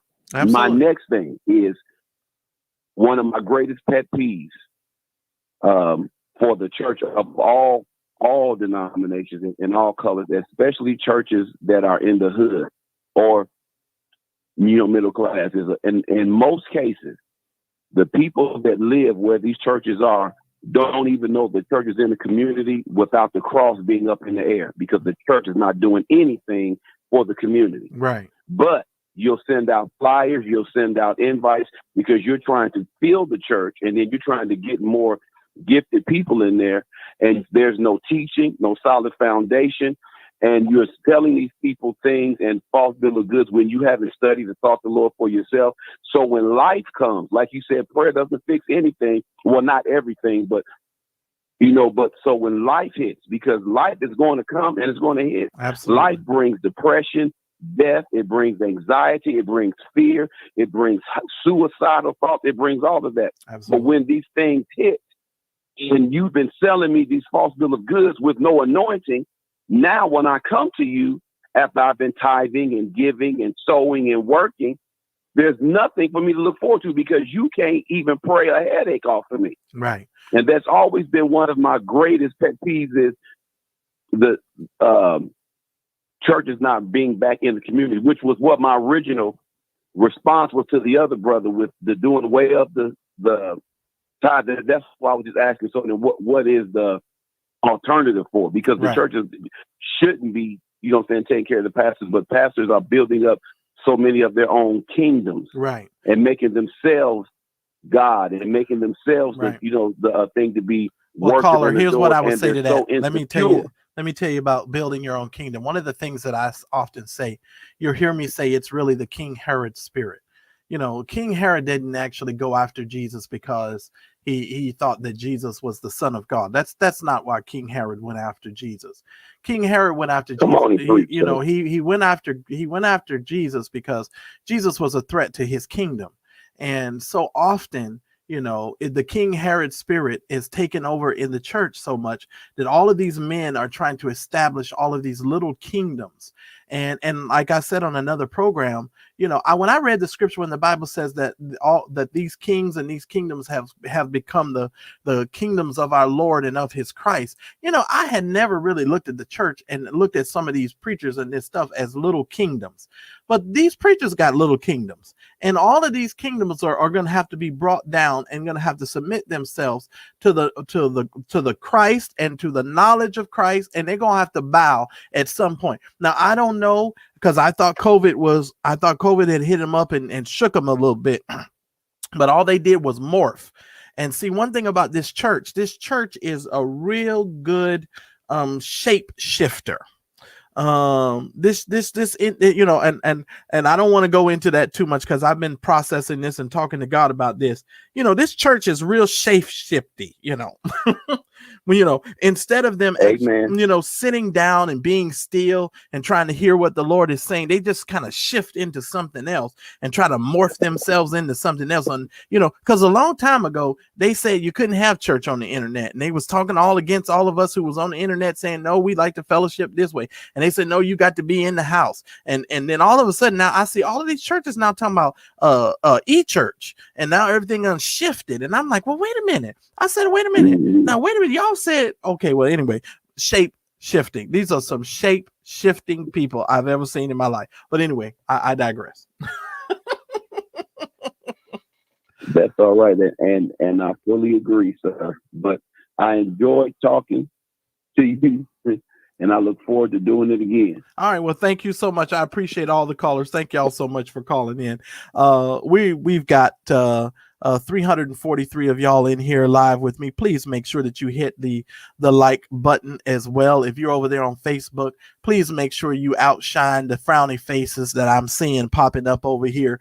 Those of you that are on Facebook, please hit the thumbs up and the like button so that way we don't have to deal with the frowny face, because I'm looking at some frowny faces. And whoever you are in the Facebook with the frowny face ministry, you're welcome to call in. I know there's some people who may disagree. You don't have to frowny face. You can just let me know what you disagree and what you don't like. That's all I'm saying. But y'all got that little frowny face ministry. But yeah, I appreciate all of you over here in the chat. And y'all see, I just get to laugh because I think the stuff is funny. But thank y'all so very much. I really do appreciate it. Please make sure that you hit the like button, please. If you are sharing with Cash App, please make sure you do so as well. I want to send a shout out to Charlene. Charlene, thank you so very much for your Cash App. Oh my goodness, I don't even know how to say this person's name. Is it Pat EP? Pat EP, thank you so very much for your Cash App. I really do appreciate your support to the channel. Thank you guys so very much. Y'all are so funny. I am just cracking up. But I really do believe some of these people are shapeshifters. I really do. I'm just telling you the 100 truth. Caller ending in 0024. You're live on the Mad Church Disease podcast. What would you like to add? Hey, Marcellus, man, what's going on? Hey, what's up? You need to teach them on tithing, because it's kind of funny how they use the Bible in Malachi to talk about tithing, and it's not true for the new church. And the church is the only place that I know that you can plant a seed in the church, and they want you to get your blessing somewhere else. Yeah, I know. And I don't know. Were you listening to the program yesterday? Were you listening yesterday? Did you hear me talk about? Yeah. Oh, yeah. Okay. Yeah. And what I told somebody this, I said, when you get in the $50 line again, when they put you in that line, instead of giving them 50, tell them you give them the 50 after you get your prophecy that comes true. Right. Because that doesn't make sense to me. I mean, and it's kind of funny when people say, well, the Lord told me. I ask the church, I say, isn't it okay for you to have a thought of your own, just in case it's not good, you won't denigrate God? Well, here's what I would say to this, because I probably will bring some of my friends on and we'll probably sit down and have a whole conversation about tithing again, because I know this is new to a lot of people who are coming by the platform. They've never encountered people like me. Some of these people over there, they so mad at me, they don't know what to do with themselves, because they're like, how dare he talk like this? You know, they can't imagine that people speak like this. But yeah, I am actually going to be I'm serious. It's crazy. But I'm going to bring some people on, and we're definitely going to have a time where we discuss that and we dive into it a little bit deeper. I've got friends who are a little bit more of, I would say, experts on it than I am. And we're definitely going to bring them on the platform, and we'll definitely talk about it. And that's definitely something that we will do. So I want to thank you so much for calling in. I got a call. Hold it. You got one more thought? Go ahead. Oh, okay. No, just bless you, man. Just keep doing what you're doing. All right, thank you. I appreciate it. Caller ending in 2120. Thank you so much for joining me on the Mad Church Disease podcast. What would you like to add to the conversation? Hey, how you doing there? You have made me laugh so much I don't even know where to start. But the truth. Well, that's good, because I try to make people laugh. Go ahead.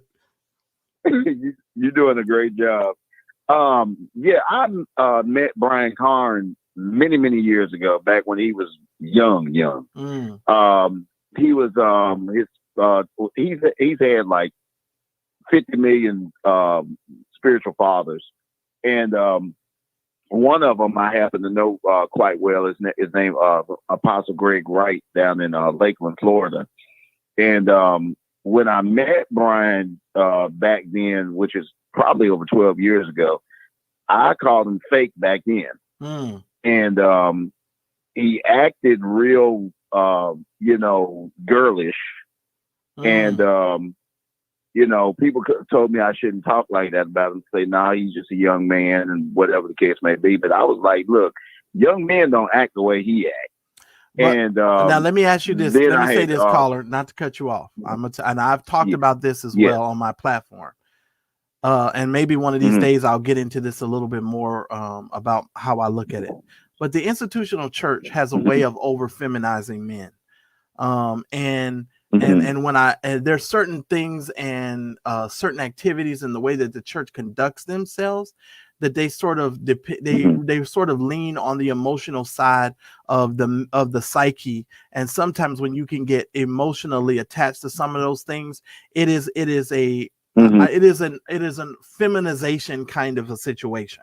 And I know that, and I'm not really articulating that as well as I can, but I think that there is a lot of feminine type of energy that exudes from the institutional church, because it's not really conducive to men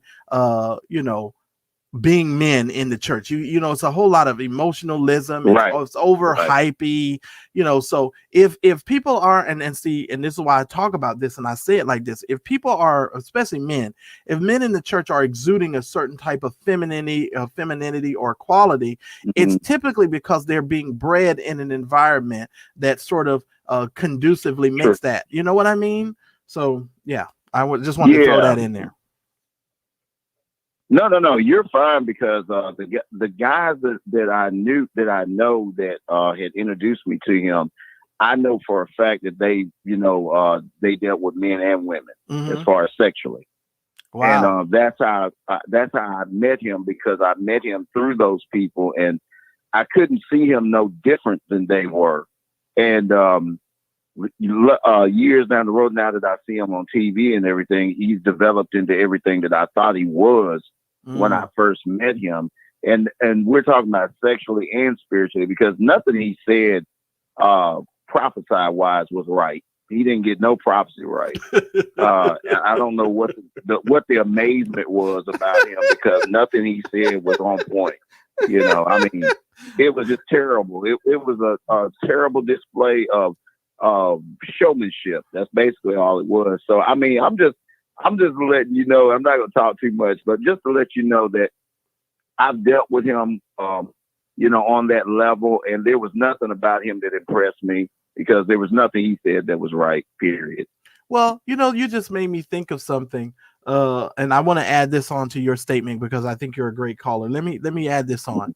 When Brian Carn got into trouble with that scandal with the witch, I and the Church Folk Revolution, we all had a conversation, and we knew he was going to morph into being a pastor, because those engagements and stuff had stopped. And everybody knows that in order for you to live and exist and be able to keep your money flowing, is to really sort of turn that into becoming a quote unquote pastor. If you look at every major gospel artist and everyone that is successful, 9 times out of 10, they are morphing it into ministry. Yolanda Adams, now she's running around here preaching. Now you got Marvin Sapp, Donnie McClurkin, and Marvin Winans, all of these people that started off singing and doing all this stuff, and then they morphed into the preacher and the pastor. And it's just this whole morphing business. But that's how Brian Carn is able to survive, because he morphed himself into being somebody's pastor. He has no business being no darn body's pastor, period, point blank. Right. That's all I'm saying. Yeah,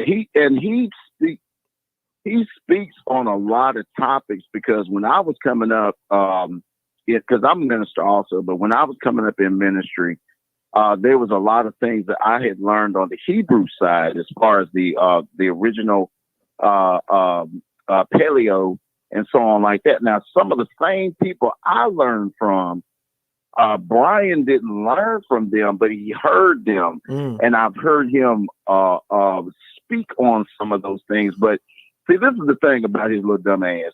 Forgive me. He speaks on things that he heard, but he hasn't done no study on them. So then he touches on them and he gets it wrong. And so I concur with what you're saying, because I've seen a lot of these preachers do that. They speak on things that they hear, but they have not done any study into them to even really speak on it, or even to relay it to the people, because they have no experience in it themselves. Right. Well, I definitely would concur. Thank you so much, caller. I got another caller holding here. Shout out to God is Love 41. Thank you so very much for your super sticker or super chat. I really do appreciate it. Caller ending in 2237. You're live on the Mad Church Disease podcast. What would you like to add to the conversation? Hi, Marcellus. This is Vida. Hey. I'm new to your channel, and I respect your opinions. Thank you. And all my life, I've never really liked church, but I was raised in a church. And two things I want to say. I had this lady told me that to not give your tithes is a sin. So one day, my kids were young, and I had $5 to my name. And I said, I can get a pack of hot dogs and a loaf of bread for my children. And I was going to give $2 to the church. That's all I was able to afford. Right. She told me it was a sin not to give. Wow. So in my mind, even being a young mother, I'm thinking I'm wrong. I'm thinking God's not going to be proud of me. But that's all I can do. So I have to feed my children. I get it, what she's trying to say. Right. But my children come first. Right. So in another case, I was in this church, and this preacher, pastor, he got on the congregation. He blasted them out so bad that I felt bad for the people in church. And guess why he blasted them out? So he was trying to build a church in Brandywine, Maryland. And he needed so much money to build that church. And he said God told him he needed to build that church. So he blasted people because he said, y'all going on vacations, y'all doing everything else, but y'all not giving your tithes and your offerings. He don't have nothing to do with these people's pockets. Right. And I was so furious that in my mind in church, yes, I was cursing, but no one knows that but God. But I was so furious. How dare he control people? People got bills to pay. People giving up their money for light. They have to pay the light bills, and the kids are starving. I was so disgusted. I have never, you know what? And I've always had my own mind. Right. I've always had my own mind. If the pastor say something, I don't have to believe him. Right. I'm not going to hell because I don't believe you. Right. Let me piggyback off of your story. Let me tell you a story. I used to belong to a very famous church and ministry. My not my last assignment, but the assignment before last. I was a part of a ministry. Huge ministry, televangelists. We didn't start on TV, ended up on TV, but that's a whole nother matter.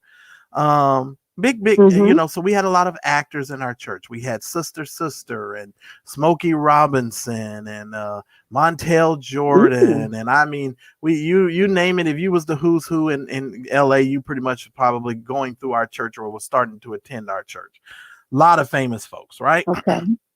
So the young lady that used to sit next to me, her son was on TV. He was on a show.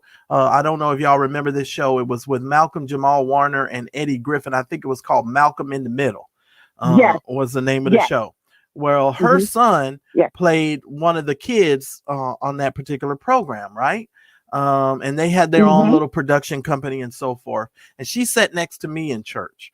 And so, you know, anytime somebody would say something in church that I didn't like, she would hear me and we would be chuckling, you know, because we just got that kind of relationship because she could really hear me. Because, you know, most of the time in church, I'd say something out loud, you know, not to the point to where I could be heard by everybody, but you know that I didn't really agree with what was being said.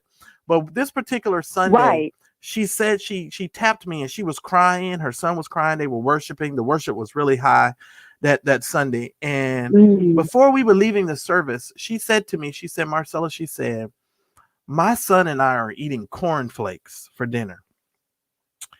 And Wow. and the funny thing is, her, because we were in the midst of giving all this money and building all of this stuff, and she was like, Marcellus, we don't have any food. Right. Now this woman and her son, he's on TV, you understand? But because of the nature Yeah. of the ministry and how things were being taught, she was so compelled to give, and so give so much of her money that they were literally eating cornflakes. And I remember sitting her down, and tears, I mean, she's crying now, I'm crying, because I get emotional like that. So now I'm crying, and I'm explaining to her that it's not God's will for her and her son to be eating cornflakes, that God has given her the provision, and God has given her the money so that her and her son can have the things that she needs. Here's the funny thing. She drove a I think her car was like $70,000 Land Rover. I mean, she's driving a $78,000 car. And she's eating cornflakes. You understand what I'm saying? Because she's giving out all of her money. And I remember saying to her, this is not God's will for you. And look, God, if this is truly God's work in God's house and so forth, God gonna make sure that everything gets done that gets necessary for this place. I don't need to go. Amen. I don't need to give my last dollar so that we can make sure that something stays on. Because my dollar ain't gonna help the light stay on no way. We having 5 services a Sunday. I mean, it's 15,000 people coming through this place, and here you are on TV, and you guys are eating cornflakes. No. But this is a regular occurrence. And I have one more. Go ahead. Go ahead. Oh, I have one more story, and I'll let you go. I was married to my kid's father. We both had two daughters, and they're grown now.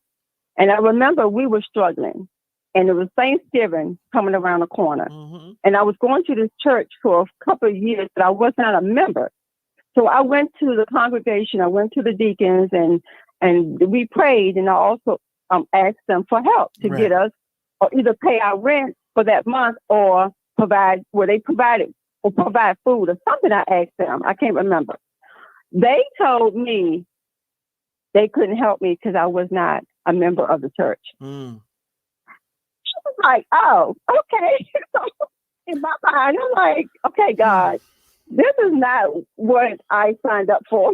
So I just haven't had the good experiences with church. I've been to many churches looking for my church home all my life, and I'm 53 years old. I have not had good experiences. Can I ask you a question? Bad. Let me ask you a question, because you started your first statement off by saying when you were a child, you really didn't like church anyway. Can I just ask you, what was it about church as a younger person that you just didn't care for? What was it about church that you didn't like?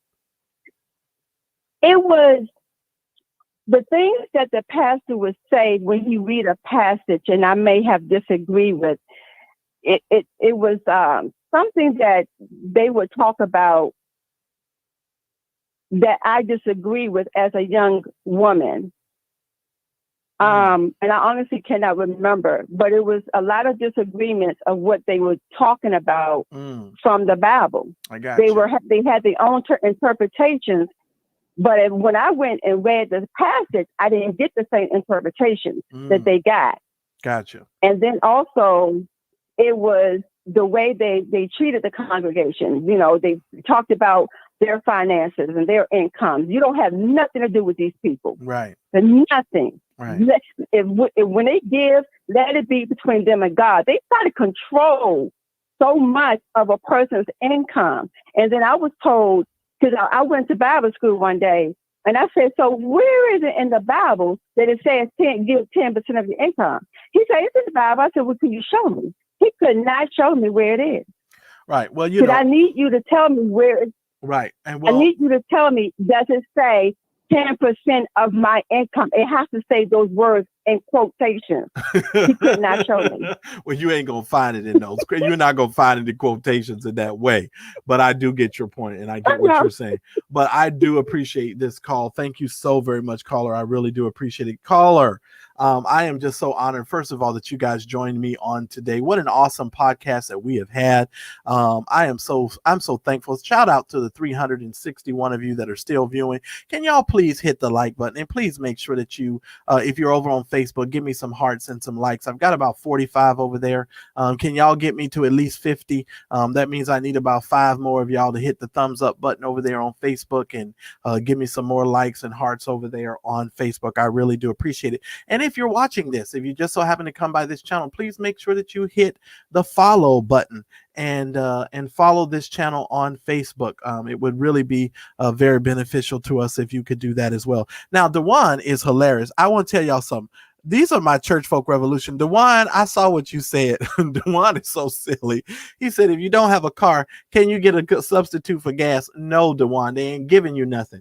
Because when I looked at the flyer, if you read the flyer very well, the maximum amount of gas that they would give you was $30. You couldn't even go above $30 if you went above $30. So God forbid, if you had an expedition or one of them larger type of vehicles, you were going to be screwed because the maximum amount of money, according to the flyer that they was giving you, was $30 worth of gas. Outside of the $30, you wouldn't get no more.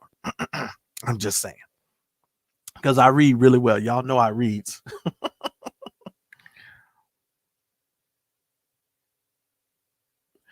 So it's very, very interesting. Very, very interesting. So I thank you guys so very much. Oh, wait a minute. I think I got a caller. One more. Oh, you done slipped over here, caller. You must have known I was on my way out of here. Caller ending in 4514. You're live on the Mad Church Disease podcast. What would you like to add to the conversation? All right. That would be you. Hello. Hello. And the caller's now gone. Listen, if you guys call in, make sure you turn me down in the back. And if you hear an echo, that's on your end. It's not on our end. We can hear you just fine. Caller ending in 9692. You're live on the Mad Church Disease podcast. What would you like to add to the conversation?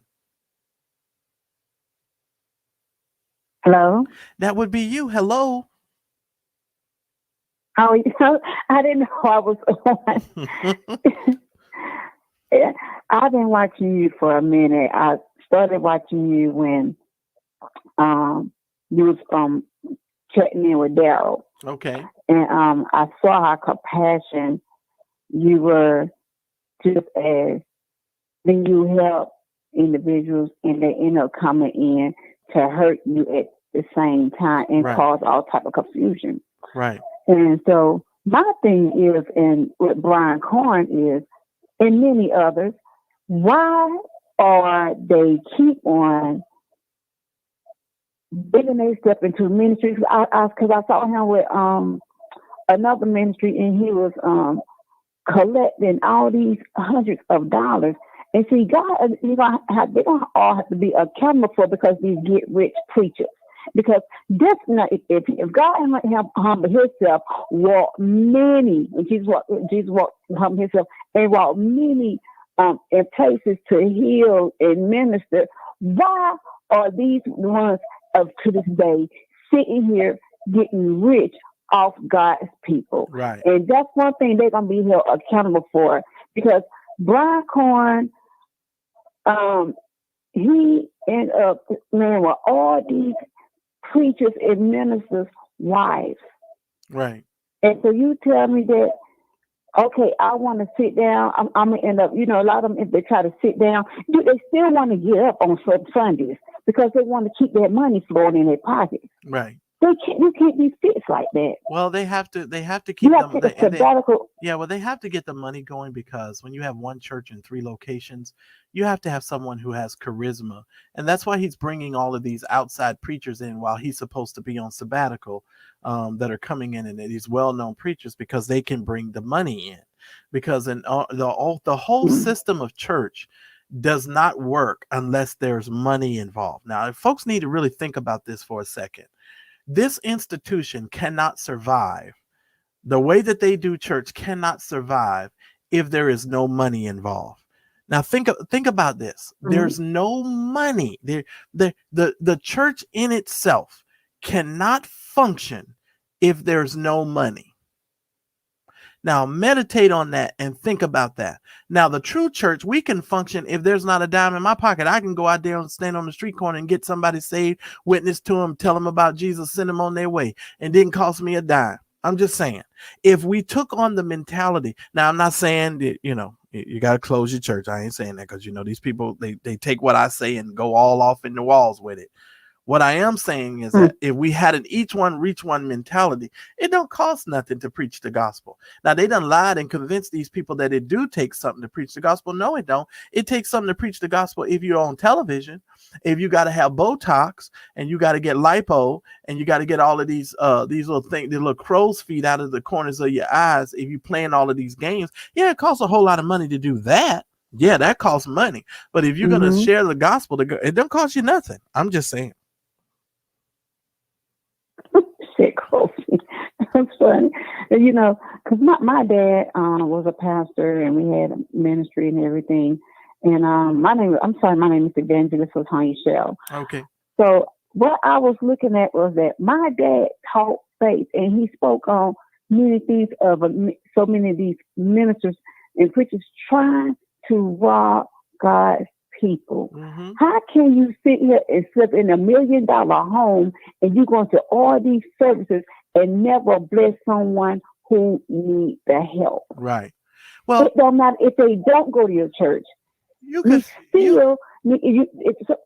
Go ahead. I mean, they still need help. Right. You could fit Brian Carn. This man don't go to your church 24/7. You could fit Brian Carn in the ministry no matter what. You could fit Brian Carn's church in his house. That's how little that little raggedy building is. He could his house is bigger than his church. And here's the funny thing, and I understand because he's been in ministry longer, etc. But the point that I'm making is he's not the only preacher that house is that darn big, and the ministry is so raggedy, and the ministry is. But I came from a generation of preachers who would preach and make sure that the people of God were taken care of a lot of times before they were even taken care of. So I've seen it from both sides. I've seen the preachers who want the money and want to live in the fancy lifestyle before the house gets straight. But I've also seen preachers who sacrifice and make sure that the house gets straight before they get straight. And honestly, that would genuinely make you care as a follower. It would make you genuinely care about the people that are pastoring you, because you know that person is willing to make personal and self-sacrifice in order for the people of God and the things in the house to be there before they start being so concerned about themselves. But we have to be honest about this. And let me just say this, because I don't know why but this dropped on me while you were talking. These older preachers need to really, really, really, really start talking to these younger preachers about stop trying to, grow so fast. Here's the thing that I'm seeing and with a lot of these new little preachers and pastors. Everybody want to be on the top right out the gate. I mean, everybody's trying to be the wonder right out the gate. You just got out of seminary, or you just got your little license, you just got your little papers, and all of a sudden now you just a wonder. Do you not realize that a lot of the preachers and pastors from when I was growing up, before they were able to get these big houses and before that they were able to get the things that they have, they took time to build their people and build their churches and build the stuff that they were building. These new preachers, I don't understand. You want a private jet, but you just started yesterday. I don't understand who you think you are. It takes time in order to build a life and to build a quote unquote ministry. It takes time for that stuff. And some of you are just flat out greedy. You're doing it because you know that's where the money resides. You can turn on the fountain. You can just simply say God has said, and the people are going to give to you, and you're selfish. And I just want to let you know, you're going to have to answer for that. Just like you say that the LGBTQIA people is going to bust hell wide open for their sin, you're going to bust hell wide open for your sin as well. I just want to throw that on out there because, that's the only sin y'all know is about sexual stuff anyway. So I always go back to the sex because that's the only thing they know. Yes, because one thing I shall say is that if you want to be a minister or a pastor or whatever over a ministry, the ministry starts out in the streets. Because as I go and people is on drugs and God, I brought them to my home for 10 years and fed them for Christmas, Thanksgiving, 4th of July, and what I did was they came to my home and they sit on back of the porch, many of them, of them. You would thought we was in an AA meeting or whatever like that. But see, we was in a Jesus meeting. Right. And one thing that they did do, they came there and they started acting the way who God has want them to be. Right. Time they come through the door. But I tell them, I go out in these streets, I go to the hotels, I'm here at these stores, and from the prostitute and the people on drugs be going back and forth, and I sit behind the trash cans with them. Right. Why? Because I'm humble. And one thing, if you want to be a minister and if you want to be in ministry, it starts out in the street. And right. if you can carry that one person for 2 or 3 years and minister and get the patient and spend time with them from right. your off time. Well, here's the caller. Here's the one thing I want to mention. Here's one thing I want to mention, caller, before I move on to the next caller. The one thing you mentioned, caller, is talking about giving them time. You most certainly have to give them time. And that's one of the things in ministry that a lot of people don't understand. You got to give these folks time, and everybody's not going to start at the same place. And one of the things that really God had to really deal with me about is I can't really talk about the prostitute and talk about the struggle of the prostitute, because I don't know what the prostitute has had to go through in order to make the decision that she had to make in order to sell her body, him or her, because it's different in California. You got men out here standing on the corners. I'm just saying. I don't know what life happened to them. So coming to the prostitute and judging the prostitute in that fashion, I would rather not do that. What I would like to do first is sit and listen. I want to be a listening ear. I want to find out what happened to this person and what caused them to make that decision. And then I don't want to judge them for the decision that they made. I don't want to sit in the seat of judgment. I want to say, okay, that might have happened to you and you might have had those circumstances, but there's another way. Now, I got a caller here. I don't know if you've been on hold or if I talked to you already, but you've been sitting here. Caller in 2237. Did I talk to you already? Yes, you did. Okay, I just wanted to make sure because I just saw you still there. All right. So, guys, that's how I look at it. And I've run into some prostitutes. I've run into some people that have sold their body. I have run into some people that have had to make some very difficult choices in life that have brought tears to my eyes, and sitting and talking to them and about the choices and the things that they made. It's hard to tell a person who don't have food or who don't have see another option or taking care of their child, what not to do. It's easy for us to sit in places like that of judgment. It's very, very easy, but it's hard for us to understand. We need to learn to become sometimes a listening ear. We don't necessarily need to sit in a place of judgment. Sometimes we just need to listen to people. And J Mac, no, he's out here giving away gas on God. He claims God's providing gas, but God got a limit of $30, so you can't go no higher than $30 if you need gas. But that's a whole nother matter. Caller ending in 1020 1020. You're live on the Mad Church Disease podcast. What would you like to add to the conversation? Hello, that would be you. Oh, hi, Mr. Marcellus. This is Mrs. Wilson from Michigan. How are you doing today? I'm doing fine, Miss Wilson from Michigan. Thank you so very much. Actually, I have a friend. Okay. Her last name is Wilson, and she's from Michigan, too. She's my best friend. She's been my friend for over 20 years, but go ahead. Oh, well, bless your heart. I have a question. Maybe you can help me with this, Mr. Sure. Marcellus. Maybe you can help me, because I've been sitting there talking to the Lord. Now, my whole life, I was raised in the white community, okay? And I was raised Presbyterian.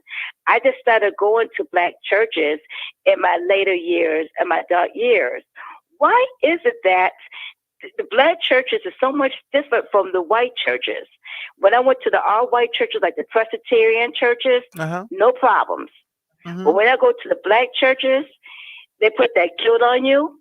And like that one caller said that she had $5 and she gave the church $2. And I was like that one time. I gave the church all my money and I come back. Oh, I'm broke. Right. Looking foolish. Well, caller from Michigan. Church. Let me answer your question first, because you asked me a question. Let me answer it. I want you to first understand that just because the problems were not as obvious in the Presbyterian Church, they exist there also. You just were able to maybe not be as acclimated in those churches or ministries, but trust me, they have their issues as well. That's the first thing. The second thing that I would say is this. When Black people do anything, we like to do it over the top, and we typically go over the top with things because we're coming from a place of not having. And I think sometimes we go overboard even when it comes to in excess of stuff.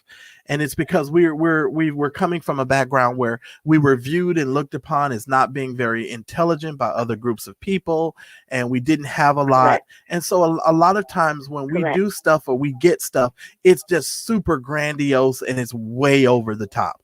And I just feel like on some level, that's probably why that is. And I think that on some level, that's why there tends to be a lot of issues and problems. And here's what I also have come to understand in my old age. Wherever there are people, there will be problems. Understand what I just said. Wherever there are people, there are problems. Yes. And I'm so glad you clarify that, because I understand, because my whole life, when I grew around Black people, and I'm Black myself, they say I act white, I talk white, and my parents, we was raised in New York in a Jewish and Italian neighborhood. Right. And I just, like I said, I just exposed my adult years, and I see the problems. And sometimes I ask God, God, are we cursed? Because the Mexicans don't like us. We don't like each other. The whites don't like us. If you have these low-class pastors telling us, well, if you want God to bless you, you better sow me a seed. If not, God's going to curse you. Right. And if we walk around thinking God is angry with us, and then this breaks down, oh, Lord, I pay my tithes, so you curse me. God's not like that. God's a loving God. He cares. Well, let me tell you this. Here's what I would tell you. I don't believe that we're cursed. What I believe is, just like the folks in the Bible who demanded a king. When Israel always demanded to have this king, they always demanded to be underneath somebody. What I personally believe is a lot of times this institution and a lot of the behaviors that are exhibited in the institution have become a curse to us. And the reason why it is, the reason why it's become a curse to us is because we're unwilling to acknowledge it, deal with the issues, root out the issues, and actually deal with it. I don't necessarily believe that we're cursed, because I think the whole church at large needs to really take a look at itself, because you, like Dr. King said, you got the white churches over here on Sunday, you got the Black churches over here, and they're all claiming that they're serving the same Jesus, and something is off there. Right. And we need to really, we got to have some real honest conversations about that. And these white evangelicals, they're not going to escape the wrath of God either from their foolishness. They're not. Like Paula White, but from the Black scene, like I told my husband, and my husband and I both agree, because my husband's like you. He said, babe, paying your tithes, you take care of yourself first. We take care of yourself, then you give. You don't give everything, and next thing you look around, you broke. You know what I'm saying? Right. You take care of yourself and you invest. And that's what my husband and I have been doing. We've been investing that money like stocks and bonds and retirement. Right. And not too many Blacks don't look at that. Right. And I said, we get the same thing as white people did, like white people do, but a lot of Blacks don't take their time. They give all their money to that man, or to that Paula White, or Juanita Byman. I bet you and your husband are richer than you were before. I bet you you are. You know what? We are. And don't worry, I'm going to contribute to you. I just started my job, and when I get my check, when I get paid and everything, I want to contribute to you and Roxanne, and let me see your transcript and the other gentlemen that you have on, because I watch you guys faithfully. Don't worry, I'm going to be giving and everything. Thank you. Support your show. Thank you. And I'm telling other people as well about you. You are so welcome, and you stay blessed, and you stay safe. All right, thank you so much. Well, Well, I do appreciate you guys watching the podcast today. That's it for callers. I'm not taking any more calls today. I'm just going to tell you guys like this. I really appreciate you guys calling in here. Miss Nas, thank you so very much for your love and support. I really do appreciate it. I know a lot of these pastors have egos and they won't accept a rebuke, but I'm going to rebuke them anyhow, and ain't nothing they can do about it. So except get mad. That's all they can do. But Brian Carn has got some issues, and we have to be honest about those issues. And Brian Carn is not sitting down, and he's not adhering to soundness, so that he can recover and repair himself from the foolishness that he's done. At this particular point, ladies and gentlemen, I'm just willing to say I'm done with Brian Carn. Brian Carn needs to go somewhere and completely sit down. And I don't want to have myself personally, I don't need to have anything else to do when it comes to Brian Carn. Oh, Lord, I don't know if this is a new caller. Caller ending in 9692. Did I talk to you already? Caller? Uh-oh. Caller, I'm sorry. I done muted you. Go ahead, caller. What did you say? I'm sorry. You probably already done spoke with me. This evangelist show. I was just sitting in. No, that's fine. Let me put you back on hold. Thank you guys so very much for calling into the program. All of the wonderful callers. Thank you for those of you that have supported by Cash App in any way that you have given to the broadcast. Thank you guys so very much. I'm going to have a huge announcement for you guys in a couple of weeks once we're able to get our contracts signed and get the deals done. Yeah, we're going to have a huge announcement. So thank you guys for your support. And I just want to tell you guys, just be looking out. And tomorrow we're going to discuss Little Nas. We're going to talk about Donnie McClurkin. And we might have to dabble a little bit into some other subjects tomorrow. So you guys just get prepared. I will see you guys on tomorrow's broadcast. Please make sure you hit the like button, hit the subscribe button, hit the bell notification so you'll be notified every single time that I come out with the live. If you're over on Facebook, please hit the follow button, as well as give me some hearts and some thumbs up before you leave the broadcast. All right, guys. Thank y'all so very much for the Mad Church Disease podcast, and I'll see you tomorrow on the same bat channel, same bat station. I'll see you guys on tomorrow.